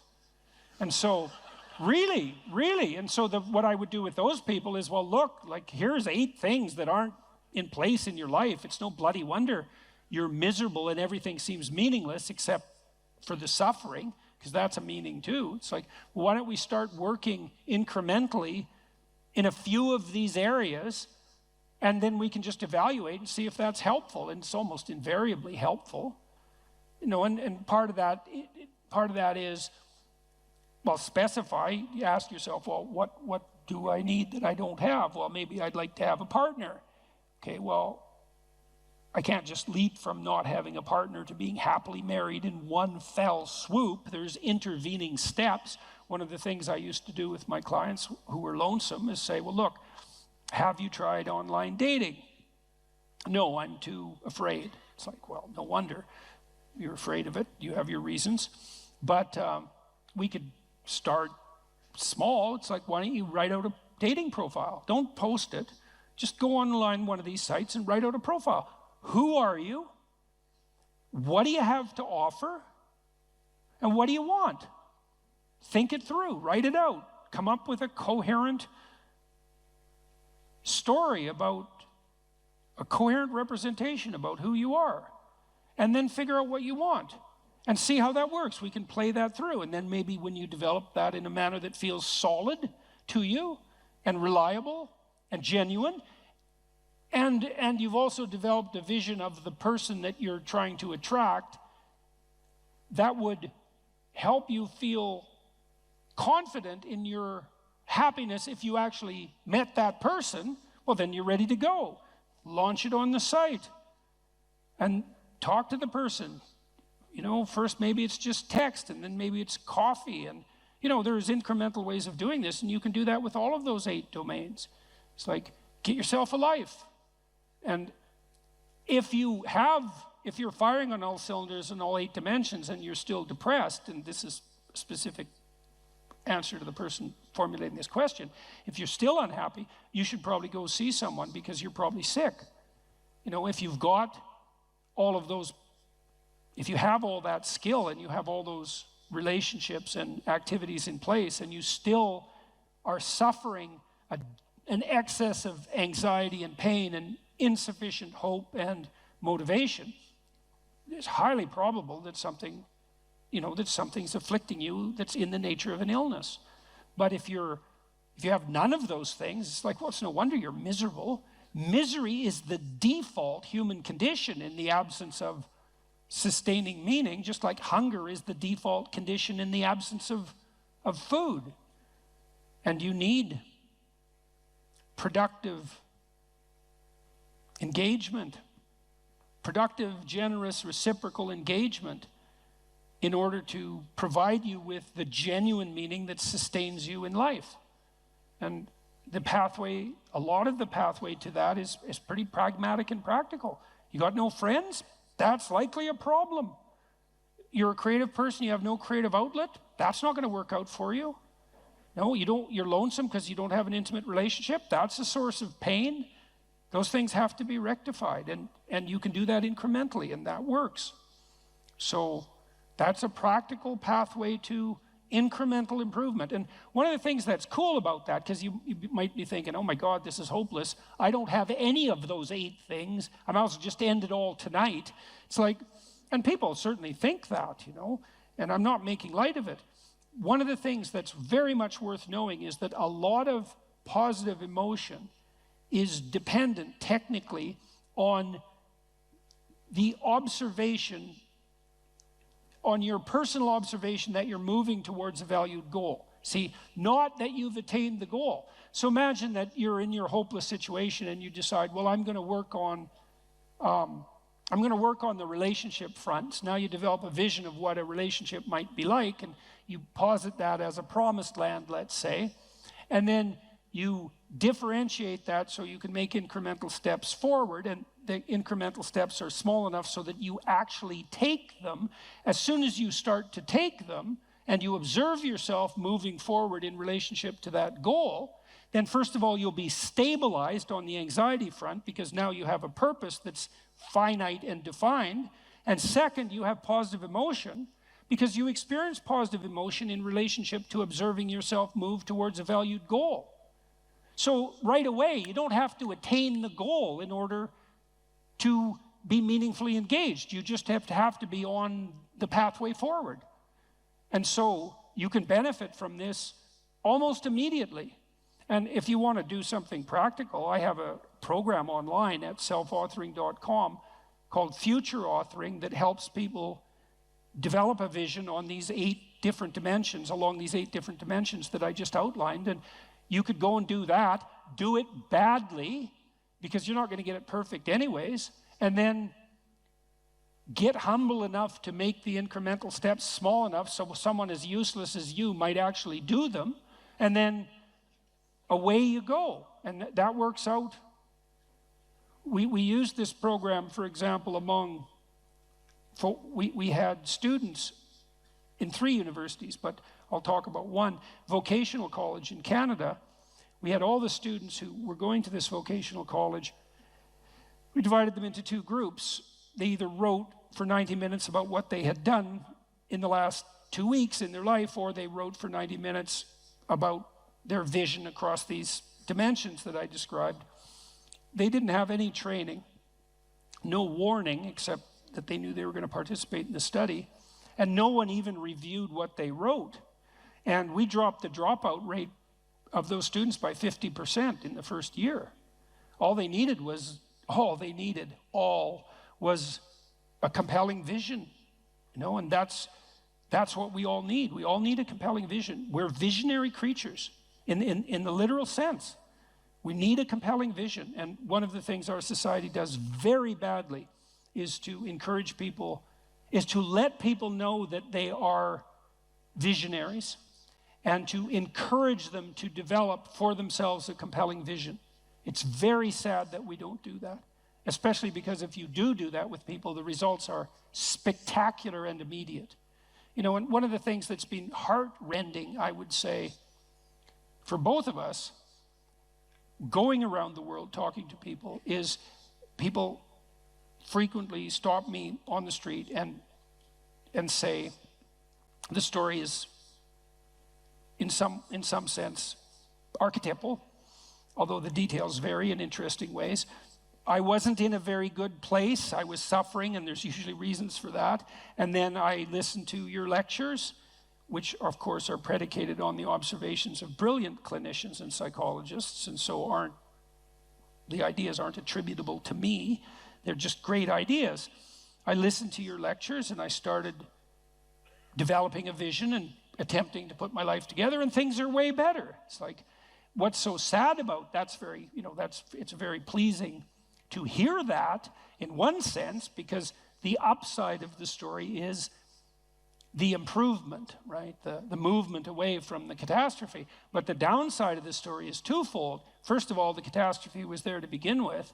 And second, it didn't take much encouragement to fix it, which brings the question right up to the forefront. Why the hell wasn't that encouragement there to begin with?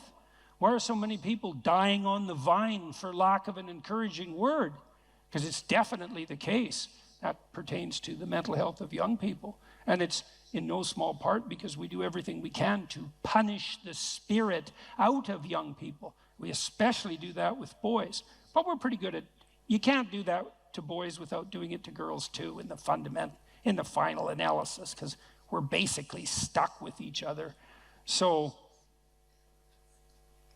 develop a compelling vision, and one that you're the one who judges whether or not it's compelling. You want to formulate a vision such that you apprehend the vision, you think, oh my God, if I could have that, life would be worth living. Well, yeah, that's what you want. And you might find that you're actually not that hard to satisfy. You know, that what would satisfy you, fill you with hope, stabilize you psychologically, is actually within your grasp. And certainly my experience on the clinical front was that was the case. One of the things I loved about being a clinician, I really loved this, was that generally my clients who were genuinely aiming up, because not all of them were, but most of them were, the ones who were genuinely aiming up made rapid progress. And it was extremely engaging and entertaining to work with them on that. You know, we'd set goals. I want to triple my salary in 3 years. That was fun. It's like, okay, that sounds like a war. How might you do that? And it was extraordinarily entertaining to plot that out, to strategize about it like it was a full-fledged war, you know, but a war for something positive, and a war that would benefit the person who won and also the people around them. And that's well within your grasp. There's any number of things that are right in front of you that you could radically improve with the right vision, and that would result in radical improvement, and not just for you, but for everybody around you. That's just right there in front of everyone. And it's particularly true if what's around you is pretty dismal, because if what's around you is pretty dismal, there's just no shortage of opportunity for improvement. Might be difficult, but man, there's lots of possibilities sitting there as well. So aim up, get a vision, man, and pursue it. And the more of us that do that, the better things are going to be. And it would be better if they were better than if they were worse. And we're certainly trying to sort that out on the cultural front at the moment. It's like, let's aim up, eh? Because down is very deep hole. And maybe we don't want to blunder into that again. Well, one of the things that I think can be really useful, and this is also a skill that will serve you well for the rest of your life, is to start using a schedule, like a Gmail calendar, and schedule in studying time, for example. Now, so I've got some thoughts about using a schedule. People often don't like schedules because it's like developing your own tyrant. You know, it's, okay, well, here's a whole bunch of things I have to do tomorrow. That's my schedule, and I better stick with it, or I'm a bad person, I'm a failure. And that's not the right way to go about it, the scheduling. What you want to do with the schedule is design the day that you would like to have. Now, some of that's going to involve responsibilities that you have to live up to, or your life will get worse. Right, so, but I would say, if you're trying to start learning how to manage your school stress, is like, schedule in 10 minutes of homework. Maybe before you go to school in the morning, if you can get up. You probably can't, because teenagers have a hard time getting up in the morning. But start with 10 minutes. See if you can train yourself to sit down for 10 minutes after dinner, some regular time, and do 10 minutes of homework. And that's it. Put that in there as a goal. And then maybe if you've done your 10 minutes of homework, you can schedule in, I don't know, 15 minutes of playing a video game if you want, some sort of reward. But start figuring out how to organize your day so that you get to do the things that you want to do, and you do some of the things that you have to do in a manner that you think you could actually do, in a manner that would be sustainable across time. And that, like, the part of your brain that makes you anxious is really unhappy if you don't have a plan. And so one of the fastest ways to start to deal with too much negative emotion, too much stress-related negative emotion, is to make a plan and to make it concrete.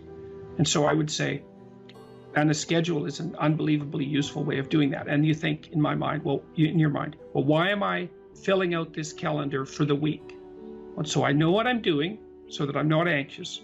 so that I'm doing things I want to do, so I have something to look forward to, and so that I'm doing things that I have to do, so that my life doesn't go spiral downhill and make me more miserable and resentful and bitter. And so you can start to use a schedule as your friend, and like that'll take a year of practice to get good at. So if it doesn't work well in the first week, don't give up. Just keep doing it until you get yourself disciplined and are able to stick more and more to your plans. And that will help you so much in your life, you just can't believe it. So what you want to do is chop up that overwhelming infinity into a set of manageable tasks. And you want to think, well, you know, some of those tasks might be like, well, maybe you could put some order into your room, you know, or maybe you could make your room a little bit more beautiful, or maybe you could think of one thing around the house that you could do that would actually be helpful. And you're doing that to improve your life. That's the point. You're not doing it because someone's shaking a stick at you and telling you that this is what you have to do if you're going to be a good person. That's not the point. And you also, with your schedule, you think, well, I'm going to design this schedule for someone I like. And that person that I'm designing the schedule for that I like is going to be me. And so it isn't the schedule of a slave master to a slave. It's a negotiated schedule that you arrange with yourself so that you can have a decent life. But it's a very powerful tool to have a calendar at your disposal. And if you can learn to use that young, just put a few things in it. Put in your classes, put in a few assignments, put in some things that you might want to do. Just start stupidly and badly, and you'll get good at it and assume you'll get good at it over about a year, and that'll change your life. Like if you learn to listen to people, if you decide that you're not going to say things that you know to be untrue, and if you learn how to schedule your time, your life will change for the better so much that you won't believe it, and that will keep happening more and more and more and more as you get older. So it's a great thing to start practicing if you could start practicing that when you're a teenager, and you get that under control by the time you're 18, you'll be absolutely deadly. You'll be so far ahead of other people who don't do any of that you won't believe it, and that'll just continue to accrue benefits as a consequence. Well, the thing is that, or one of the things is that, you know, you are going to be putting up with other people's problems and troubles for the rest of your life. And what you want to do is live your life in a manner that makes all of that tolerable. And so I would say, with the scheduling and with the attempt to speak honestly, and with the development of goals that are valuable to you, you're going to be occupied enough with your own life and see enough of the quality of that life so that you'll be able to tolerate a fair bit of noise and stress coming at you from other directions. And I would also say that the more that you put yourself together in the manner that we've already discussed, the better other people will treat you, and the less unnecessary suffering and distress that you're going to encounter. And I would say, and I'll close with this, I would say to your viewers, don't underestimate the utility of getting your act together. Another thing you can do is, and this is like deciding that you're going to stop saying things that you know not to be true. The other thing is, you could decide to stop doing things that you notice make you weak.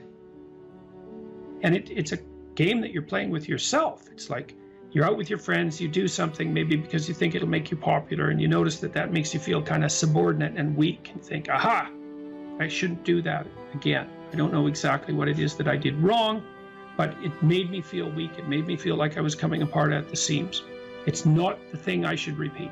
So you try to do things that make you stronger. You try to say things that make your speech more true and accurate. You try to aim at things that you think are worth attaining, and you get yourself disciplined and in order, and that will do. There's nothing else you can do in your life that will be of more benefit to you and to other people simultaneously. And if you could start that when you're a kid, man, I tell you, you'll be so far ahead.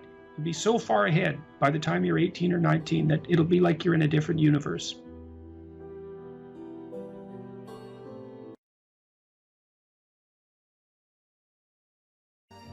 If you're resentful about something, well, first of all, you should notice, I'm resentful. And that's kind of humiliating because no one's proud of being resentful.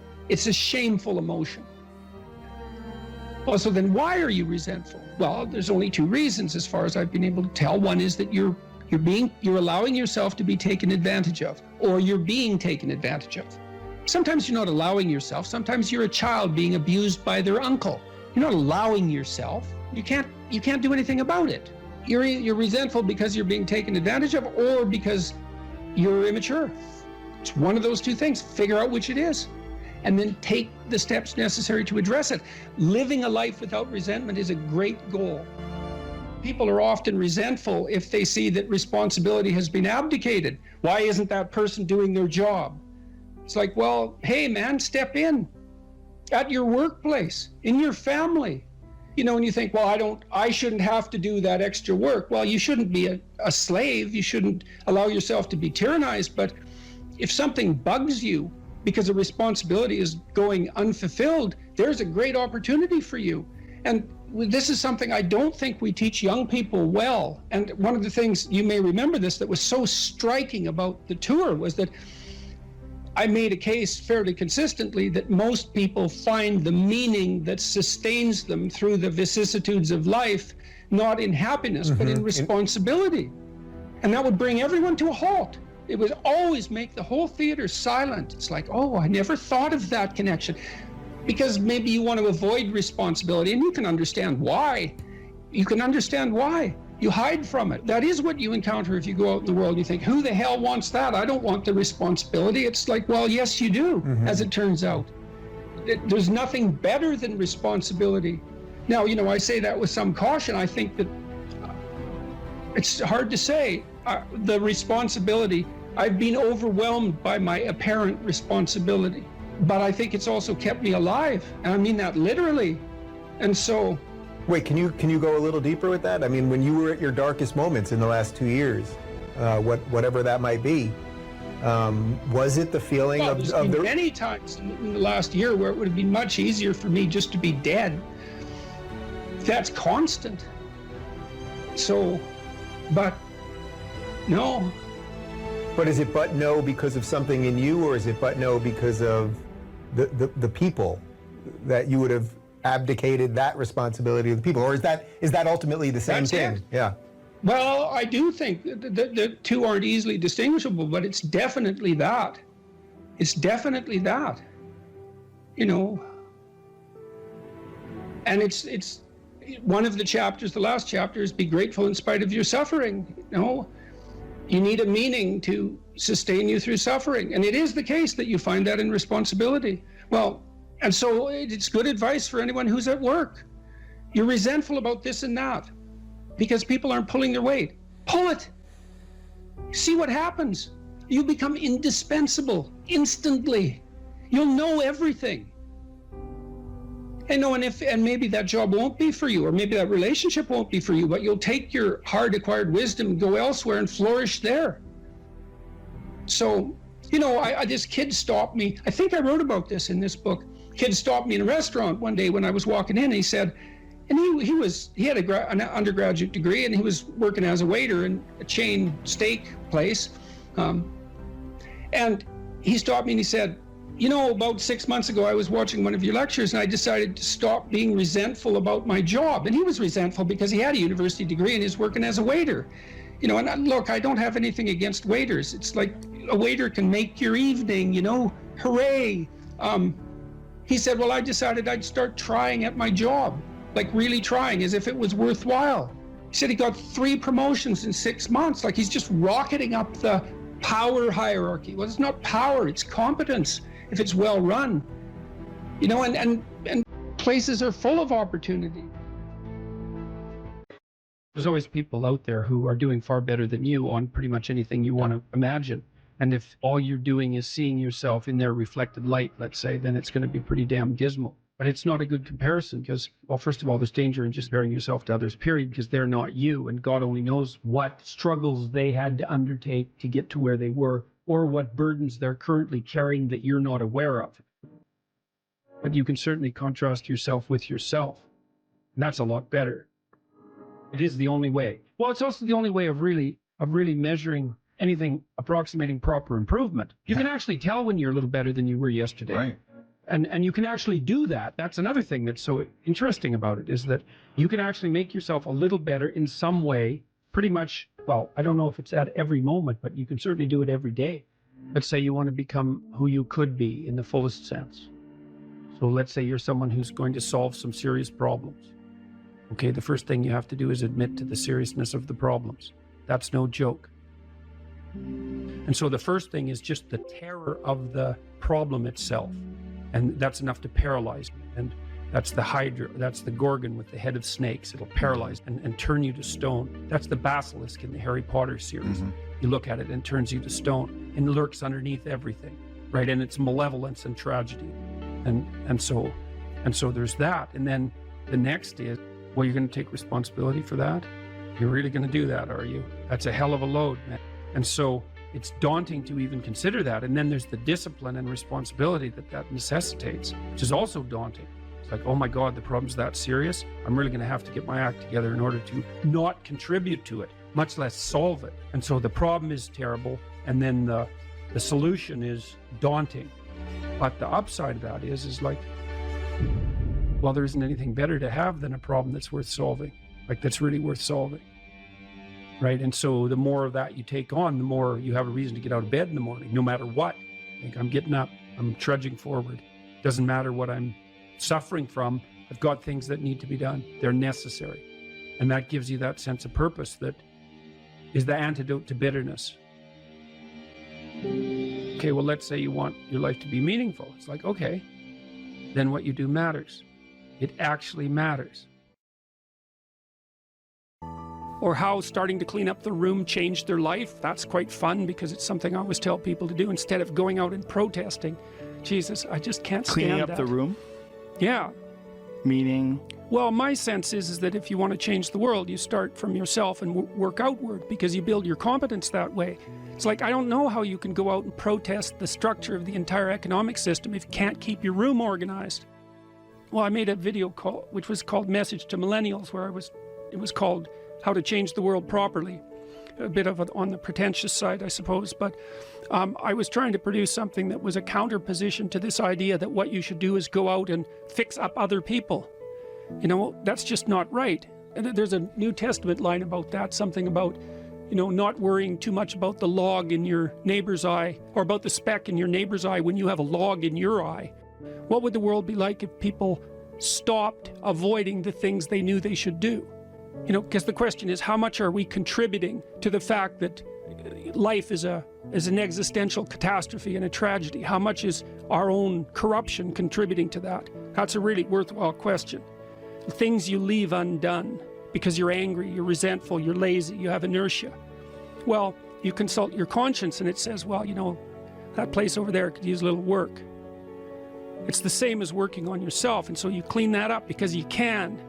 And then things are a little clearer around you. And you're a little better off because you've practiced a bit, and so you're a little stronger, and then something else manifests itself and says, well, maybe you could like take a crack at fixing me up too. So you decide to do that, and then that gets a little bit more pristine, you know, and soon, and it's humble because you're not exceeding your domain of competence. You know, it's like, don't be fixing up the economy, 18-year-olds. You don't know anything about the economy. It's a massive, complex machine beyond anyone's understanding, and you mess with it at your peril. So, and can you even clean up your own room? No. Well, you should think about that. You should think about that.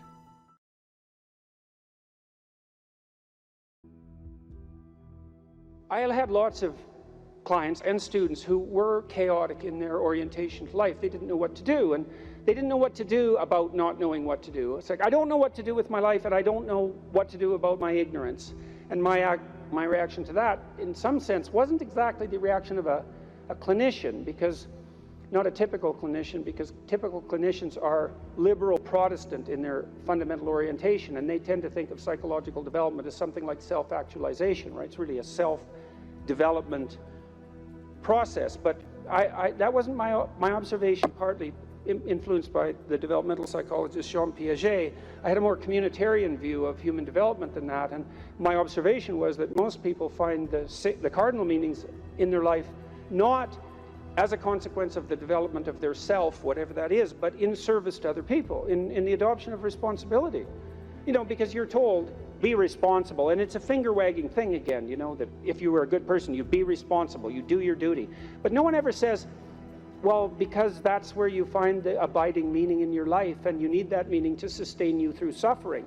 And that's definitely the case. You know, I was very ill for a number of years, and a lot of what got me through that wasn't my own special nature, let's say, but the support of my family and the support of my friends and the support of the broader community made a huge difference, not only psychologically, because I knew people were supporting me, but also practically.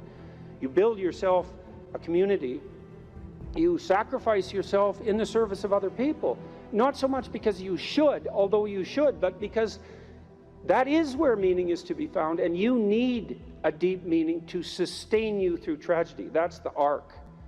And you find that deep meaning, and you know, there's the notion that it's better to give to receive than to receive, and it sounds like a Hallmark greeting card in some sense, and people are cynical about that too. Well, yeah, you say that because you should be good and think that, but if you watch yourself, you'll see that it's true, because one of the things that's been really pronounced element in my life is that, you know, people thank me from time to time for things that I've done or said, and there isn't a better experience than that, you know, that you've put something out that's actually a manifestation of what you truly believe, and the consequence of that is part of the redemptive process for someone else. There is nothing that's better than that. Zero, nothing. In fact, I don't think there's anything that's even in the same conceptual universe of that in terms of its intrinsically rewarding properties. There's nothing better than to have people, perhaps particularly people you've never met, tell you that what you have been doing has had a salutary effect on their lives. And so that's a hell of a fine thing to aim for. And why not aim for it, you know? Because you could do it. If you put, I wouldn't even say necessarily that you put other people first, because I think that's a mistake, but I do think it's the case that you treat other people in the manner that you would wish to be treated if you were treating yourself properly. And that's also a sophisticated thing, right? To learn to treat yourself properly. Because that doesn't mean you get to fulfill every momentary whim, because that's what you do when you're 2, and 2-year-olds can't live without their parents.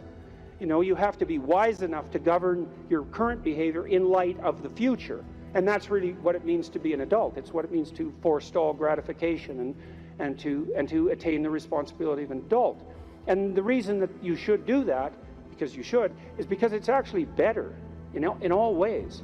It's a panacea for suffering to adopt that responsibility. And so I would tell my clients and students as well, it's like, well, let's just take a look at where other people find meaning, you know, and we'll see how your life matches with that. Do you have an intimate relationship? Yes or no?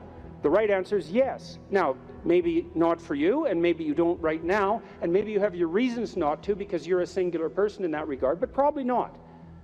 Because that's like a third of life. And so if you don't have that, that might be one of the reasons you're not doing so well. And the fact that you don't have it might be an indication that you're not oriented in the proper direction. Oh, I can give you an example of that. I had many people question me when I was just on tour. This is a question that came up quite rapidly, often in the Q&A sessions. How do I find the right person when I'm dating? How do I find the person who's right for me when I'm dating? And I got that, or on the internet. I got that question like 3 times in a row, and I thought, because I always think this, what about that question? What's wrong with that question? Something wrong with that question.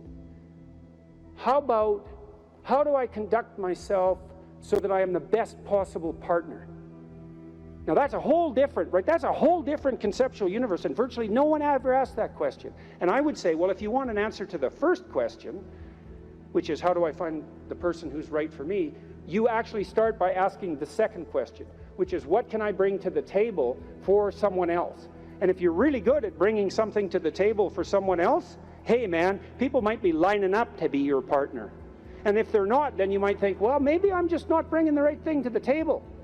And that's worth thinking, especially if you're desperate, you're lost, and you're alone. It's like, maybe I got this wrong. And I usually sort of top that with the suggestion that even if you did find the person who was perfect for you, and they're that perfect, what makes you think they wouldn't take one look at you and run screaming away? And they likely would if they were that perfect, because, really, are you that much of a catch? And if you think you are, that might be part of the problem. So look, so that's one, right? Intimate relationship. So I would say to you at the crossroads, develop a vision for your relationship. You know, there's a gospel saying, which is, of course, impossible to comprehend or believe. Knock and the door will open, ask and you will receive, seek and you will find. And people think, well, no way, the world's not constituted like that. It's like, it goes back to the idea of aim. If you don't aim at it, you're not going to hit it. And you know, it might also go back to a question about what do you mean by ask and what do you mean by want? Because it isn't just some casual request. You know, you're praying to God, I wish I could find my wallet or something like that, as if he's the casual granter of magical wishes, like a fairy with a magic wand. You know, it's not that. Asking means something like this: I am willing to give up everything that I'm doing wrong so that I can put things right, if I could know what right was. And that's you're on your knees when you say that, man. And maybe if you're on your knees, you get the answer. And so that's worth thinking about. So, you know, if you knocked and you wanted to walk through and you asked and you wanted to learn, you know, and you sought because you wanted to find, maybe you would receive and be answered and find, but not without aim. And so I might say, well, look, if you could have the relationship you wanted, you get to have the relationship you want and need, but you have to know what it is. And so then you need a vision of that. It's like, and a developed vision, you know? Not, I need to find the person right for me. It's like, what do you mean by that? You know? How are you going to treat your partner when they come home from work? How about something that concrete? Or how would you like to be treated when you come home from work?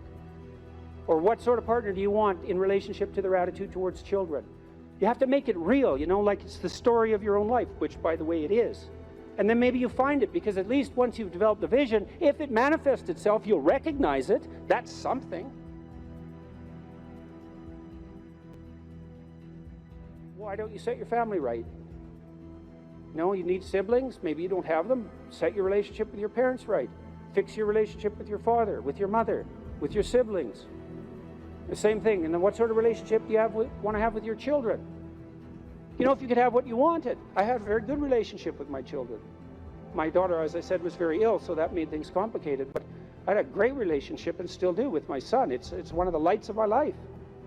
And we concentrated on making that relationship pristine, you know, both of us, and my wife as well. And so you imagine, well, I want my son to love me. I want my son to respect me, and vice versa. I want a child who can make mature decisions. I want someone I can rely on. I want someone who other people gravitate towards. Because I can have what I want if I'm willing to make the proper sacrifices.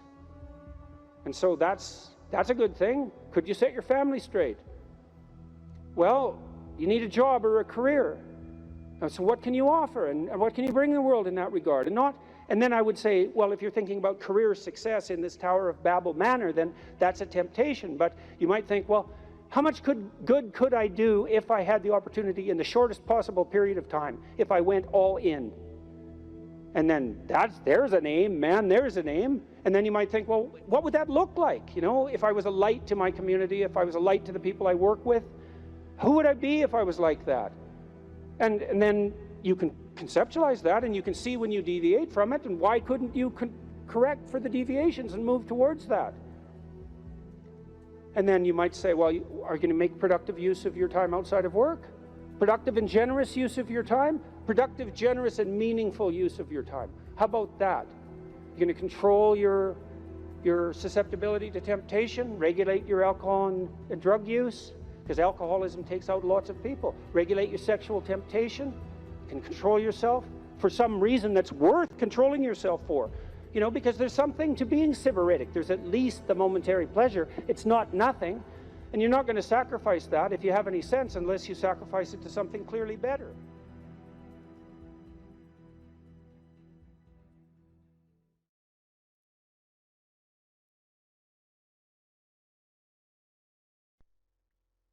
Don't underestimate the power of truth.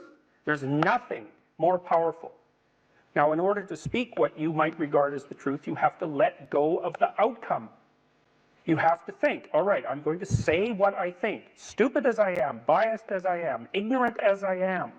I'm going to state what I think as clearly as I can, and I'm going to live with the consequences no matter what they are.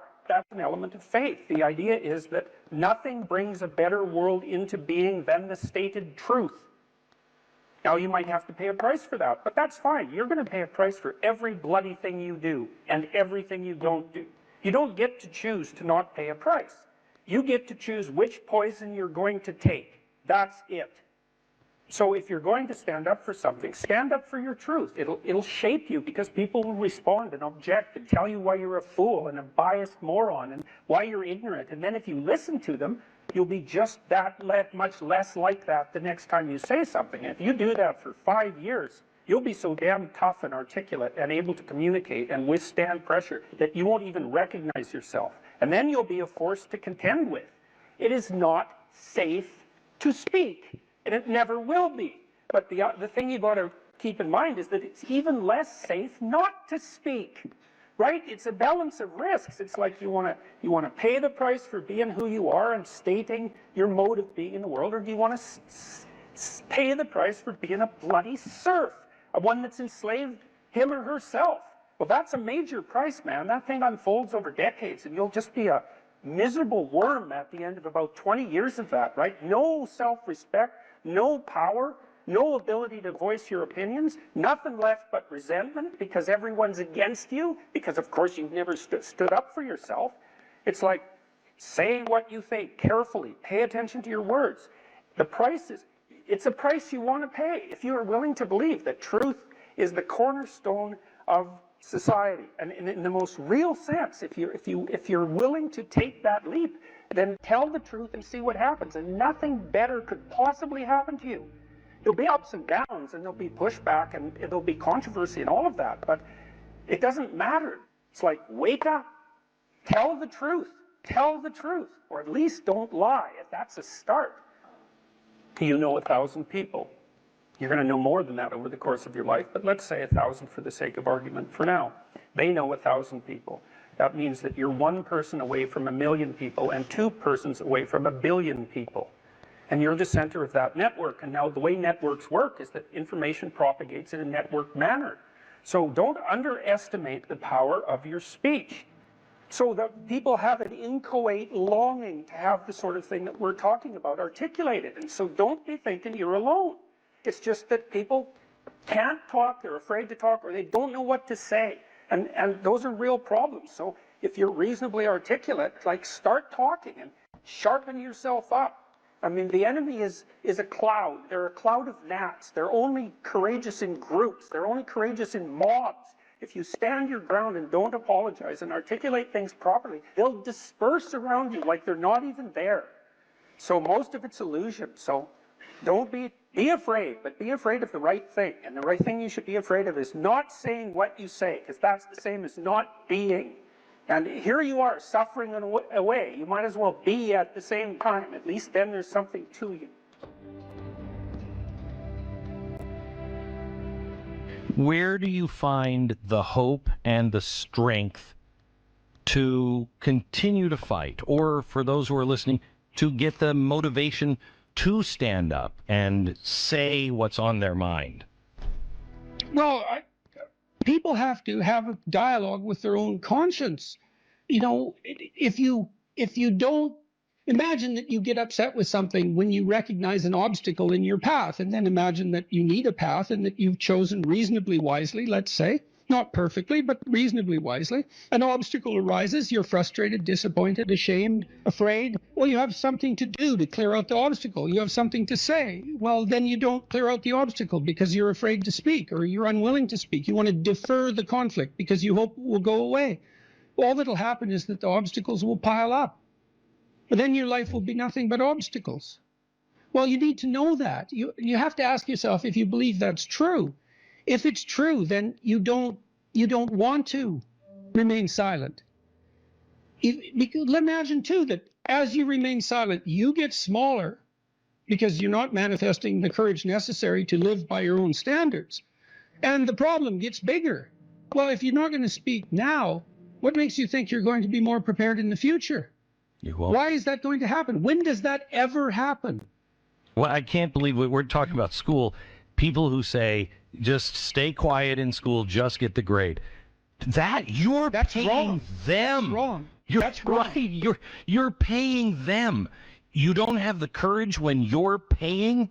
When somebody's paying you and they're doing something at work and they want you to play along, you think you're going to have courage then?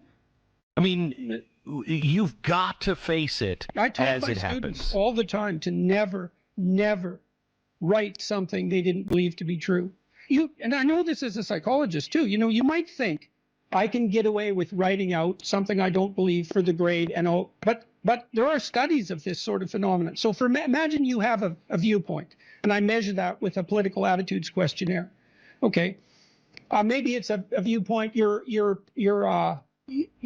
What do we take? You're anti-immigration, just for the sake of argument.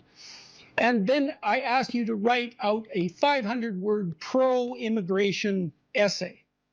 And then a week later, I give you the political questionnaire again. Now, I'm going to bury it in a bunch of other questionnaires, so you don't know what I'm measuring. Okay, your belief has tilted way towards the argument that you've made, even though you don't know it.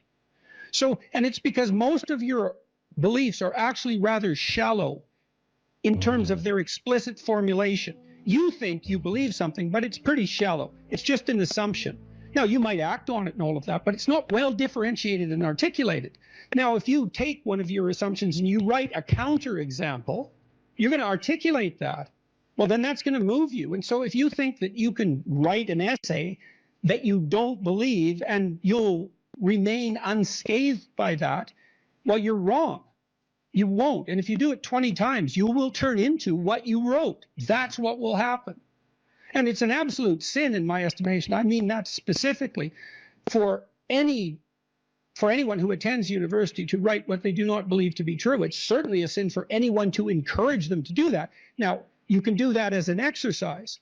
You can ask people to delineate out an argument that runs contrary to their viewpoint. That can be part of the reasonable process of learning. Correct. That is not the same thing as doing it for deceptive purposes to manipulate your professor because you're too cowardly to formulate your arguments properly. I talked to two of Canada's most outstanding people in the last 2 weeks, Conrad Black, who ran a huge newspaper empire, and Rex Murphy, who's probably Canada's best known journalist personality, because he's both. He's a great journalist, but he's a personality as well. And they remembered their university education. Jocko Willink as well.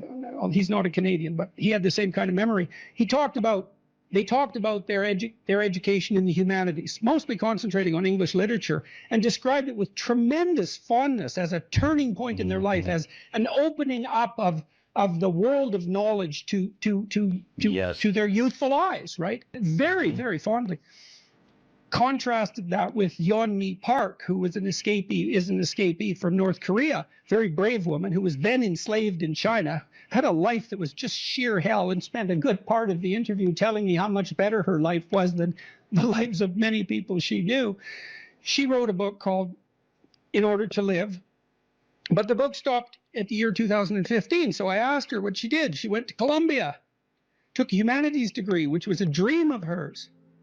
After finishing her entire education in 1 year, her education prior to university. Cow. Right, exactly. Then she went to a South Korean university for 3 years. They're hard to get into.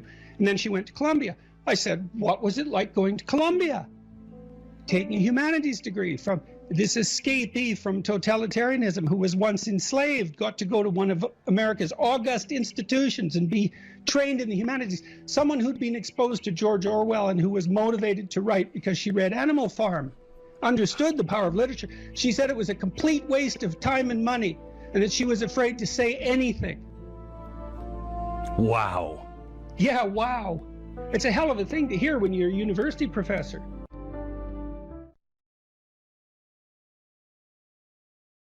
Put yourself together.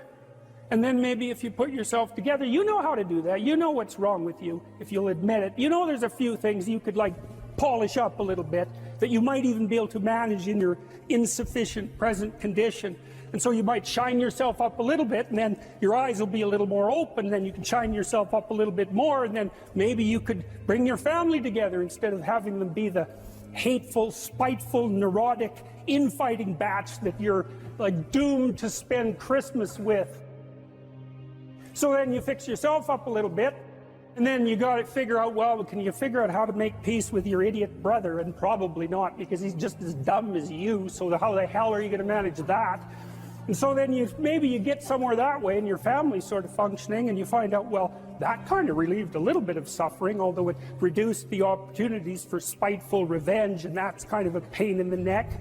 And so then you get your family together a little bit, and you're a little clued in then, at least a bit, because you've done something difficult that's actually difficult. You're a little wiser, and so then maybe you could put a tentative finger out beyond the family and try to change some little thing without wrecking it.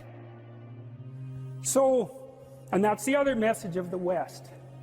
It's like, how do you overcome the suffering of life? And I'm not saying it's only the message of the West.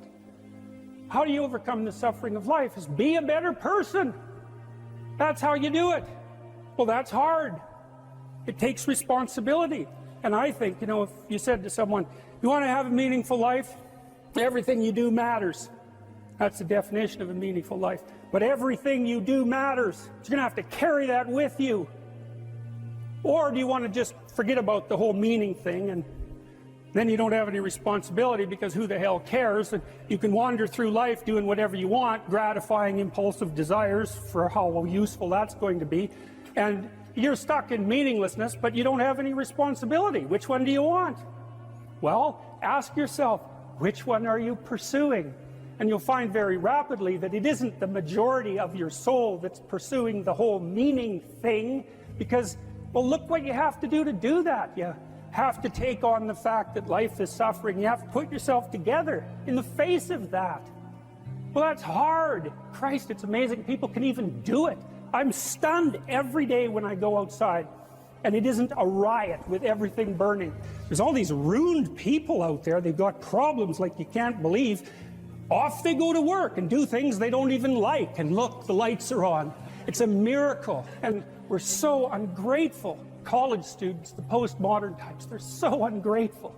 You know, they don't know that they're surrounded by just a bloody miracle. It's a miracle that all this stuff works, that all you crazy chimpanzees that don't know each other can sit in the same room for 2 hours sweltering away without tearing each other apart, because that's what chimps do.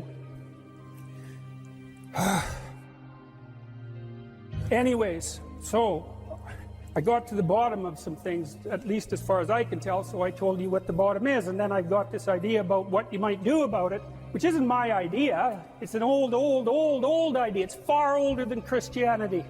It's old. It's the oldest story of mankind. Get yourself together.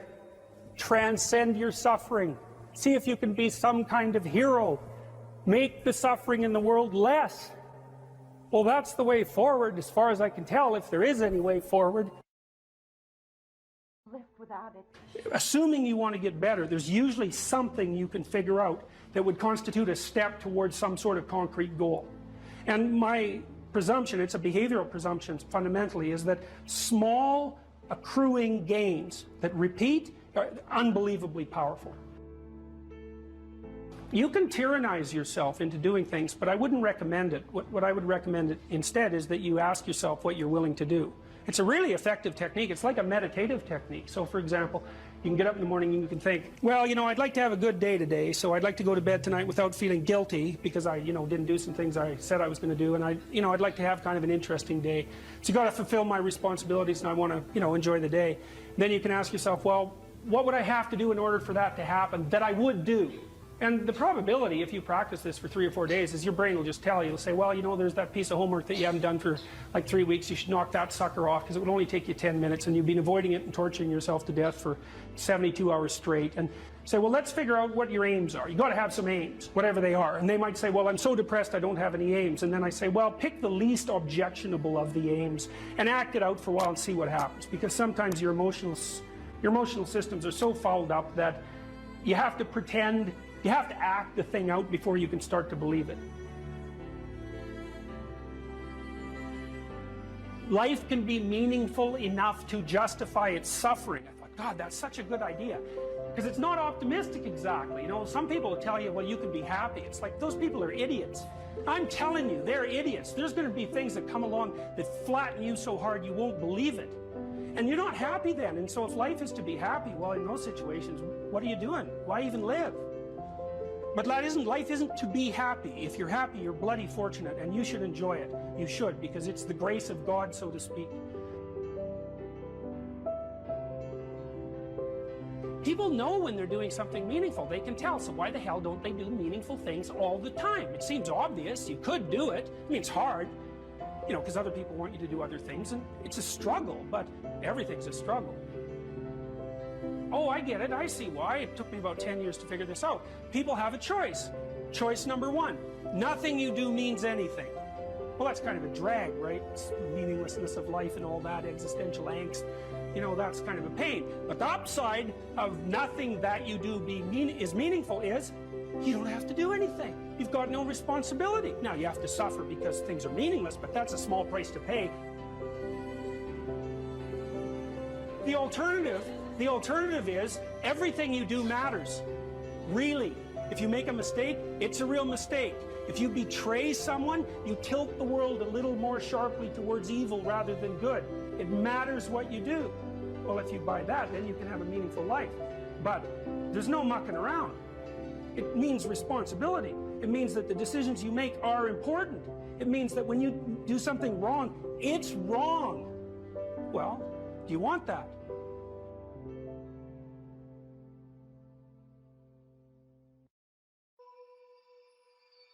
We should make a very clear distinction here that often when people are embittered and resentful and feel like they're victims, it's because really awful things have happened to them. Now, not always, but often.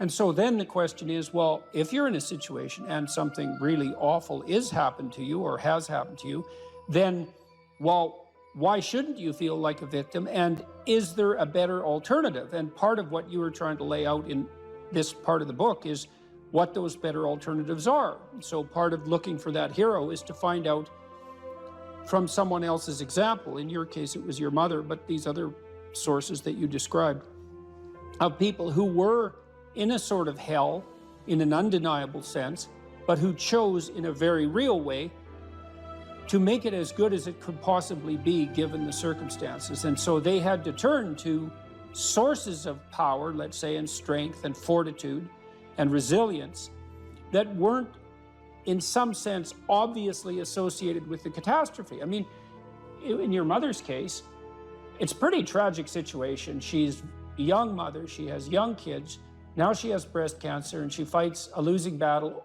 over a period of 5 years. That's pretty bad. And then you have to ask yourself, given that that's obviously pretty bad, how is it even possible that someone could handle that with not only grace and courage, but the kind of grace and courage that leaves their children with an immovable sense of the ability to prevail in the face of the deepest adversity. I mean, that's really something. You said here, thousands have come before you and they did just fine. So quit your complaining. And it's not because you have nothing to complain about. That's not the case. It's that that's not the right approach. The fact is, and this is such an optimistic fact, as well as a judgment in some sense, the fact is that if someone else can do it, so can you. And that's something, right? If you're reading about the great heroes in history, people who are in these terrible situations, and you see someone rise to the occasion, and then you can say, well, that was a person who did that, and I'm a person, and so maybe I have that capacity too, even though I don't know how to approach it. And then some of the rest of your book, much of the rest of your book, I would say in some sense is a guide to help people figure out how they could approach that. One of the things you point out first is, well, notice who you admire. And then maybe try consciously practicing becoming like that. And you know, people are very, very, very, very tough. And it turns out that if you face things, that you can put up with a lot more than you think you can put up with, and you can do it without becoming corrupted. And she did recover quite fully, and much as a consequence of her own machinations, because she figured out what was wrong with her and then took the necessary steps to fix it, which is nothing short of a bloody miracle as far as I'm concerned. And anyways, part of the cat bit is I actually start by talking about our dog, who actually died about a year ago, but he's still alive in the book. I let people know, because dog lovers love dogs, and if you love cats, then they think you don't like dogs, and then they think they don't like you. So I also point out at the beginning of the chapter that, if you want to pet a dog on the street, that's okay too, so you don't have to get up in arms about it. But the idea is that, you have to be alert when you're suffering. You have to be alert to the beauty in life, the unexpected beauty in life. And that's kind of what I was trying to get across with the idea of the cat. There's this cat that lives across the street from us called Ginger, and Ginger's a Siamese cat. And cats really aren't domesticated, technically speaking. They're still wild animals, but they kind of like people. God only knows why, but they do, And so Ginger will come wandering over, and our dog looks at her, but they're friends, and she rolls over on his back, and Seiko used to, nose her a bit, and then she'd kind of mosey over and let you pet her if she was feeling like it that day. And, you have to look for that little bit of sparkling crystal in the darkness when things are bad. You have to look and see where things are still beautiful and where there's still something that's sustaining. And, you narrow your time frame and you be grateful for what you have, and that can get you through some very dark times, and maybe even successfully if you're lucky. But even if unsuccessfully, then maybe it's only tragic and not absolute hell. And you can do that, in the worst situation. You can make it only tragic and not hell. And there's a big gap between tragedy and hell. There's nothing worse at a deathbed than to see the people there fighting. The death is bad enough, but you can take that, as terrible as it is, and make it into something that's absolutely unbearable. And maybe I think, and this is sort of what I closed the book with, this idea is that if we didn't all attempt to make terrible things even worse than they are, then maybe we could tolerate the terrible things that we have to put up with in order to exist, and maybe we could make the world into a better place, and it's what we should be doing and what we could be doing, because we don't have anything better to do. And that's what the book is about, and that's the end of 12 Rules for Life. So imagine you're dealing with someone who's hoarding. Now, people who are hoarding are often older or neurologically damaged, or they have obsessive compulsive disorder.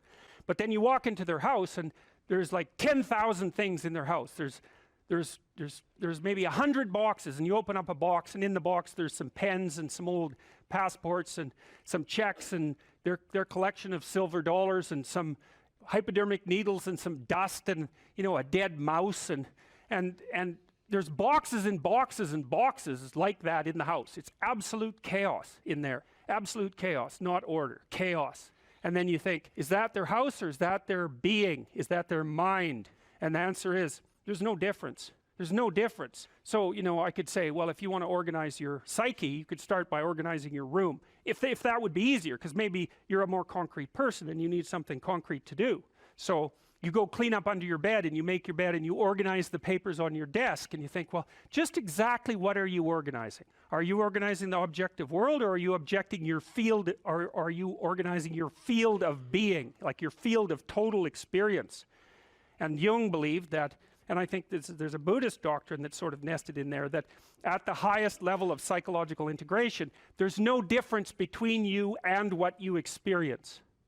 Now you think, well, I can't control everything I experience, but that's no objection, because you can't control yourself anyway. So the mere fact that you can't extend control over everything you experience is no argument against the idea that you should still treat that as an extension of yourself.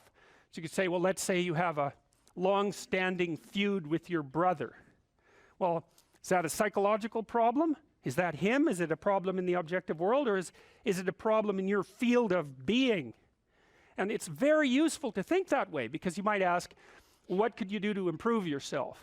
Well, let's step one step backwards. The first question might be, why should you even bother improving yourself? And I think the answer to that is something like, so you don't suffer any more stupidly than you have to. And maybe so others don't have to either. It's something like that. You know, like there's a real injunction at the bottom of it. It's not some casual self-help doctrine. It's that if you don't organize yourself properly, you'll pay for it, and in a big way, and so will the people around you. Now, and you could say, well, I don't care about that, but that's actually not true. You actually do care about that, because if you're in pain, you will care about it. And so you do care about it, even if it's just that negative way, you know. It's very rare that you can find someone who's in excruciating pain who would ever say, well, it would be no better if I was out of this. It's sort of pain is one of those things that brings the idea that it would be better if it didn't exist along with it. It's incontrovertible. So you get your act together so that there isn't any more stupid pain around you than necessary. Well, so then the question might be, well, how would you go about getting your act together? And the answer to that, and this is a phenomenological idea too, it's something like, look around for something that bothers you and see if you can fix it.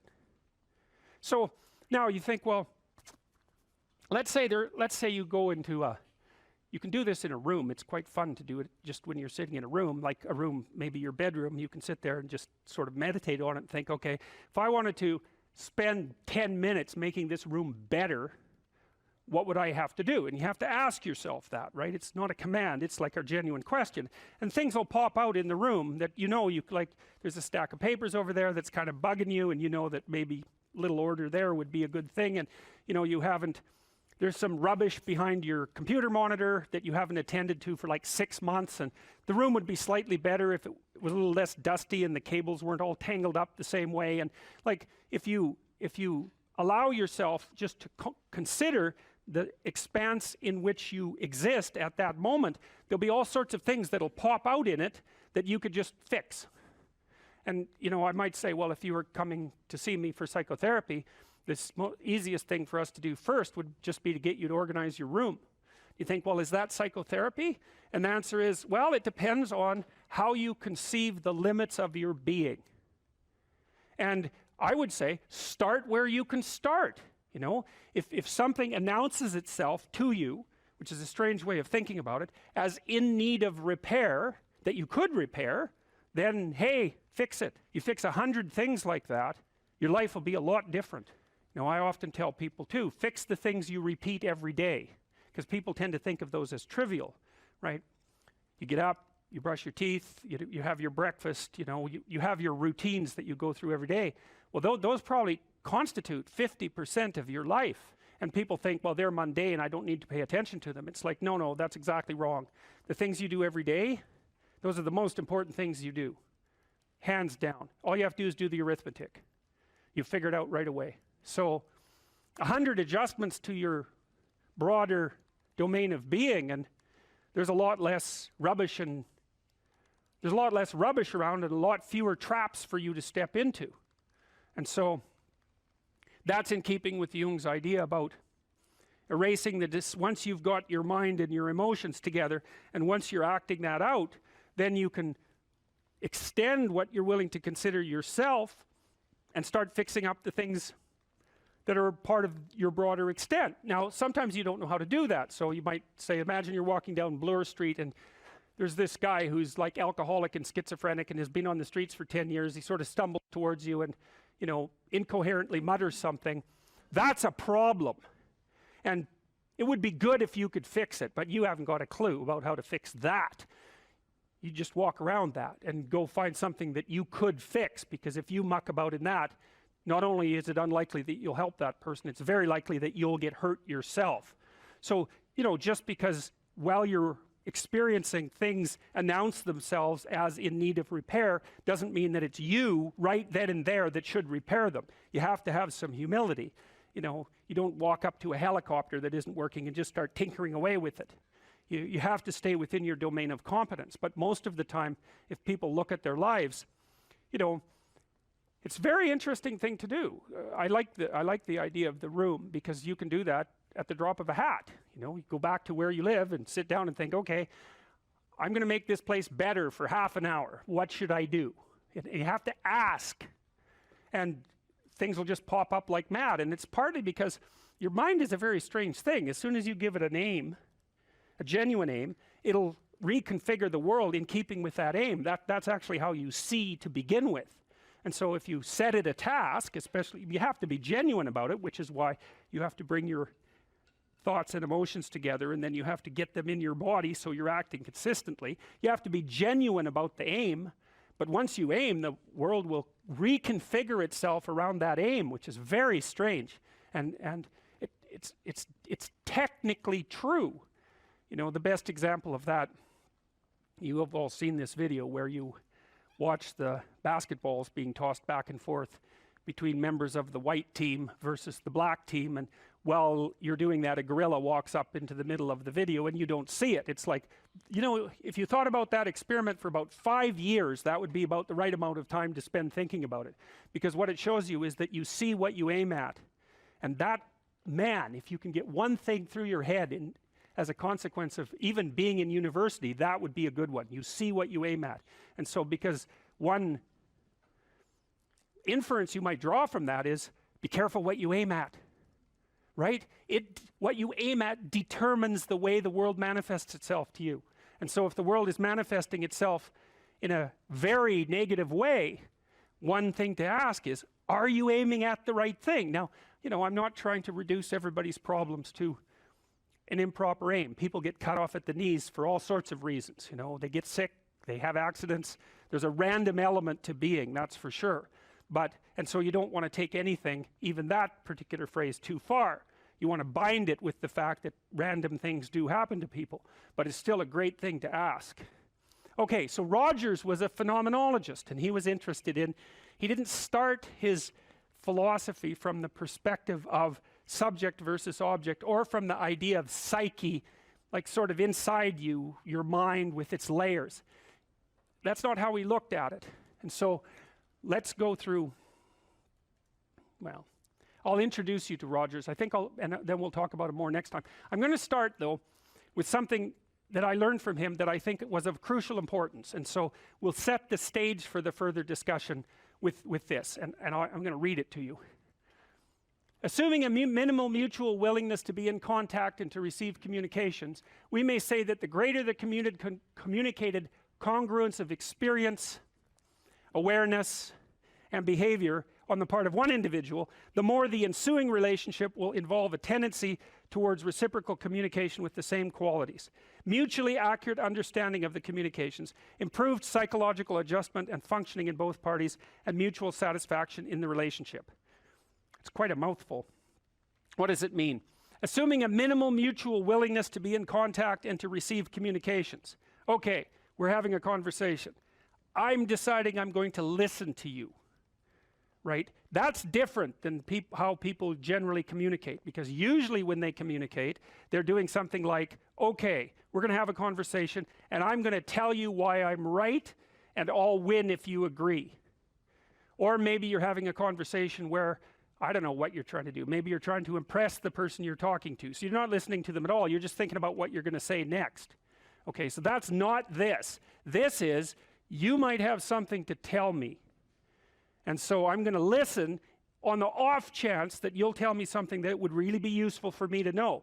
And so you could think about it as an extension of the Piagetian, you know, Piaget talked about the fundamentally important element of knowledge being to describe how knowledge is sought, the process by which knowledge is generated.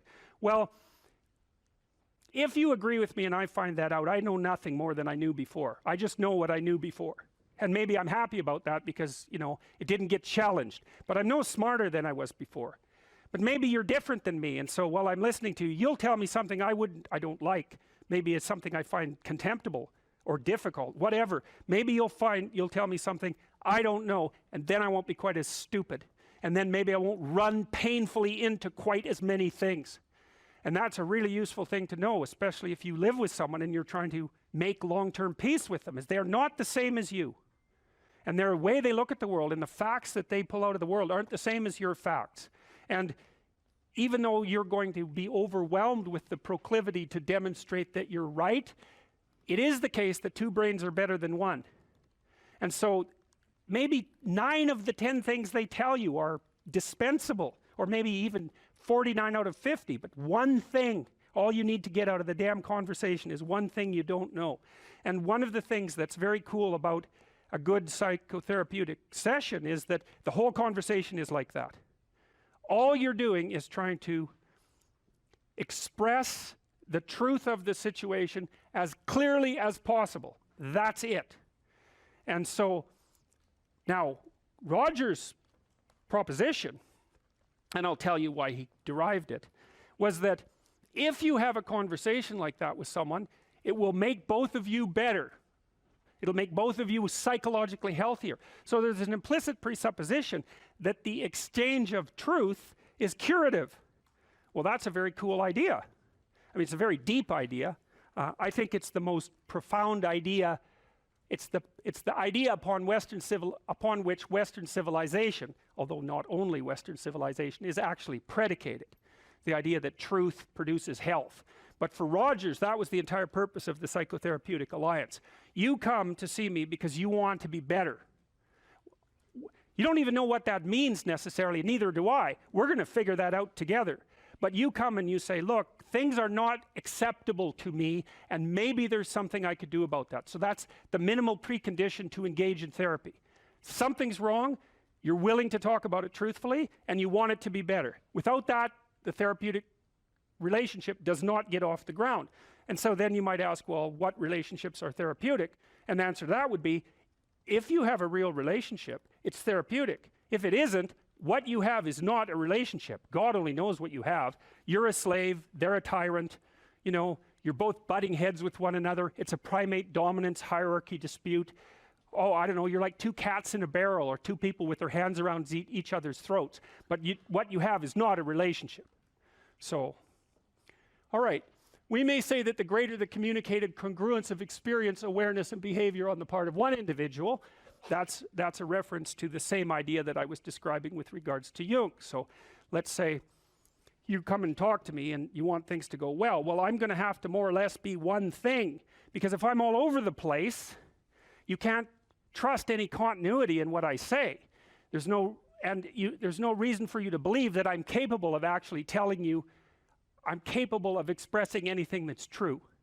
So the truth is something that emerges as a consequence of getting yourself lined up and beating all the, what would you call, all the impurities out of your soul. What steps should someone take to start developing delayed gratification when they constantly give in to instant gratification? Well, okay, imagine, I know the answer to this to some real degree, because I had graduate students in particular who I picked because they were very smart and often very creative, but sometimes they weren't very conscientious. So they had a hard time delaying gratification. And so, well, I would say, if you would like to discipline yourself, which is a very good idea, you need to pick a direction. Pick a direction you want to go first. Pick a goal you would like to attain. And a medium to long-term goal. You might imagine something you need and want, some attainment that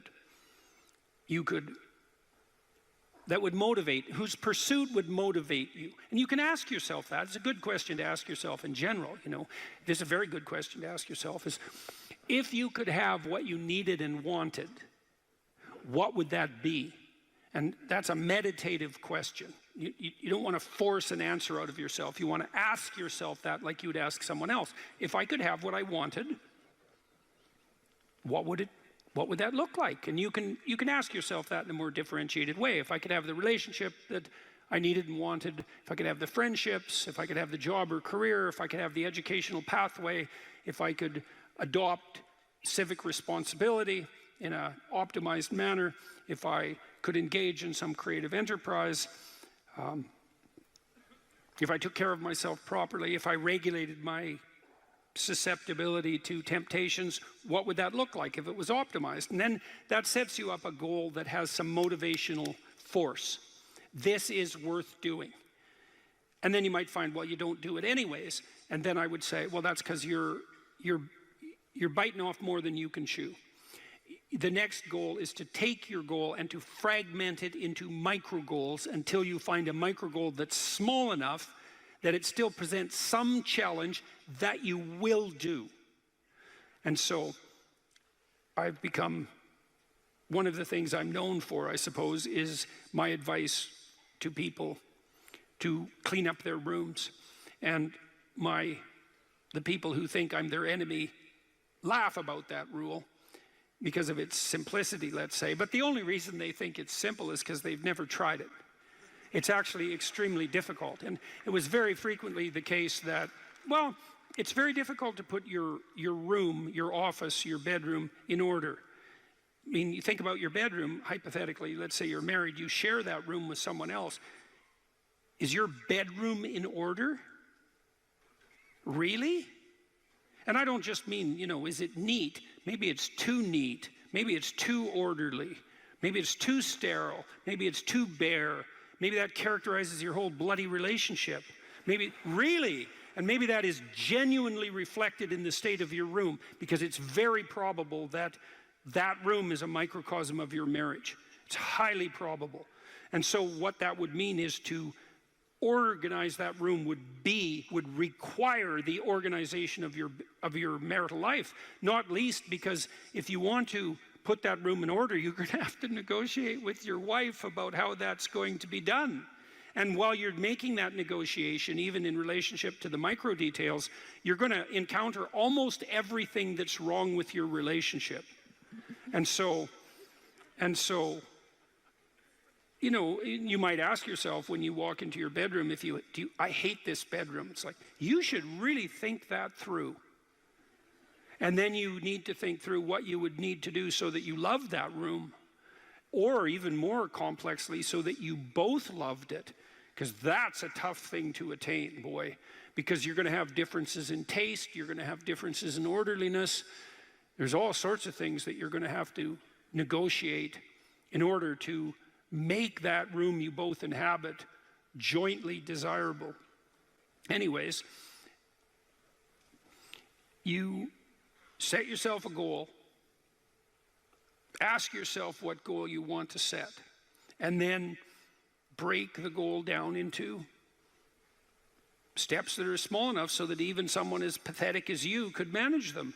And that requires a tremendous humility. I know it was frequently the case, for example, with my clients, that I would do an analysis of their situation in life, and let's say, just for the sake of argument, that someone was 30, living at home, in the bedroom they grew up in high school, in a complete bloody state of disorder, both moral and practical. And one of the relatively simple steps that we might agree upon with regards to moving forward is the person might think, well, you know, I'm 30, I'm really immature, I haven't taken any responsibility for my life, my mother still makes my bed and cleans up after me. It's like, well, why don't you just start with that? You know, because you're not going to just fix your life. Why don't you just try to clean up your room like you're a mature 14-year-old instead of a dreadfully dismal 30-year-old. And so, first of all, it's really hard for someone, even if they're desperate, to admit that that's necessary, right? Because it's so bloody humiliating. I mean, really, I'm so damn useless that my basic goal is going to be to clean up my bedroom. It's like, well, looks like it. And actually, it's worse than that, because then you ask the person, you negotiate with the person, they say, well, I'll try to clean up my room. Then they come back the next week and they say, I had one client, this was so funny, he's going to vacuum his rug. That was his goal for the week. He just had a child out of wedlock, and he was afraid that he was going to be a very bad father, which was a very realistic fear. And so he wanted to put himself together, you know, and so that's why he came to see me. And he lived in this squalor, and one thing we decided to do was that he could vacuum the rug, which he hadn't done for like 12 years because his mother would do it. And so it was so funny, it's so unbelievably comical.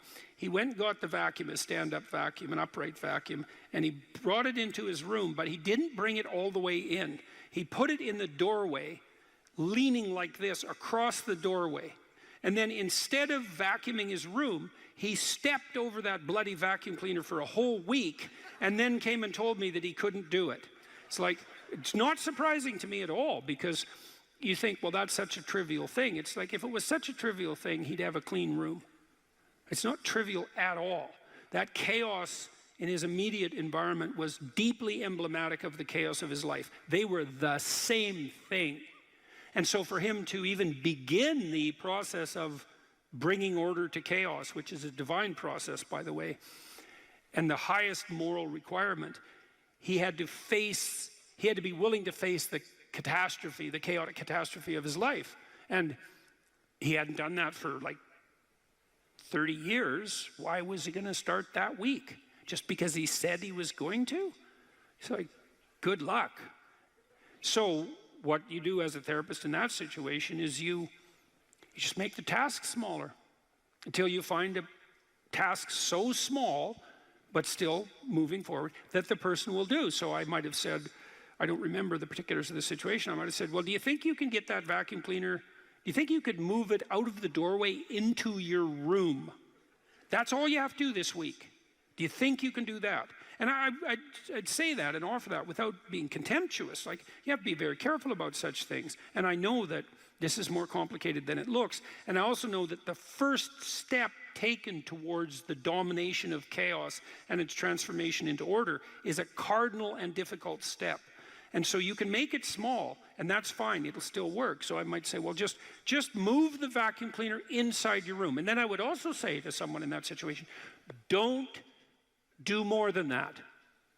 If the agreement that you've made with me and with yourself is that that's enough, abide by the contract that you've written with yourself and allow yourself to be grateful for the fact that you had the courage to take even a single step forward.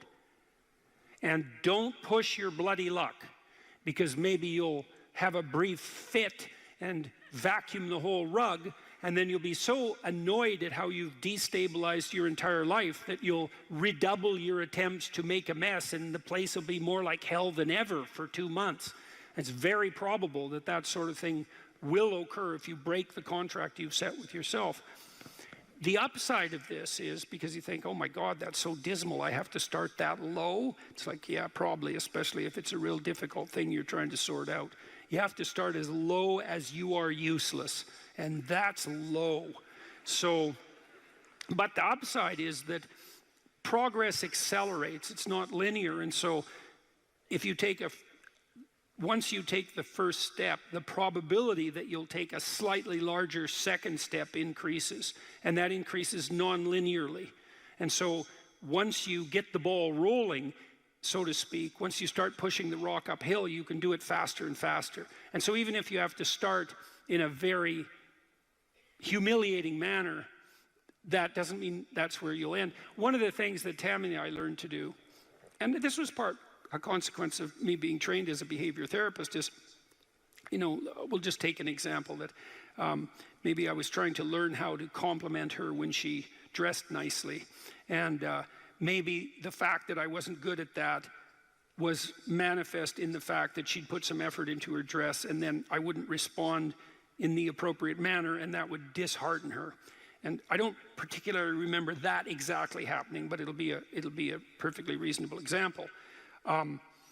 And so then she would be displeased. And then the question would be, well, is she displeased because I'm too stupid to offer a proper compliment, or is she displeased because she's so needy and lacking confidence that she needs a compliment that would go beyond the ordinary? And the answer is, what the hell do we know? Could be one or the other or both.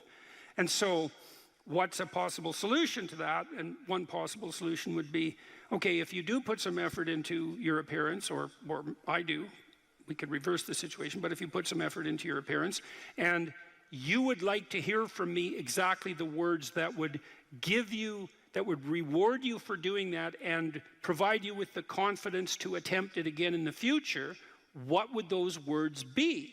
You look good without a beard, dear. Thank you. You're welcome. Yeah. Very funny. Very funny. And so, and then you can say, well, if you tell me those words, I will repeat them back to you. And then the person who needs the words might object, well, that's false, it's superficial, it's artificial, it's not spontaneous. And if you really loved me, I wouldn't have to tell you what to say. It's like, well, all of that's wrong. It's like, just because I love you doesn't mean I'm not stupid. And so, in fact, I love you might even be evidence that I am, in fact, stupid. So like, help me out here. I don't know what you want, and maybe you could just tell me, and then I'll tell you what you want, and I'll do it stupidly and badly. But I'll be slightly better at it the next time, and maybe if you let me practice 50 times stupidly and badly, I'll get reasonably good at it, and then that's something that we'll be both good at for the rest of our lives. And that's something worth knowing. You know, if you imagine you're upset with your partner because they haven't delivered something to you, whatever it is that you want, and then there's two questions that arises, right? Are you just like immature and greedy and self-centered, or are they useless and incapable of delivering? And neither of you know, and you have to sort that out. And then you also, as the injured party, let's say, might regard it as a moral necessity on your part to indicate to your partner exactly what you want, is to tell them. Like, it looks to me like if you did this or said this, then that would satisfy me. And then you might say, well, is that reasonable? Do you feel that it would be reasonable for you to offer that? Would you be willing to offer that? Am I pushing you too far? Those are all things that have to be sorted out. And then you can practice that, and you can practice that with the resolution of every dispute that emerges. If you're willing to take to yourself the responsibility of communicating to your partner your conditions for satisfaction, it means you have to admit them to yourself too, which is also very difficult.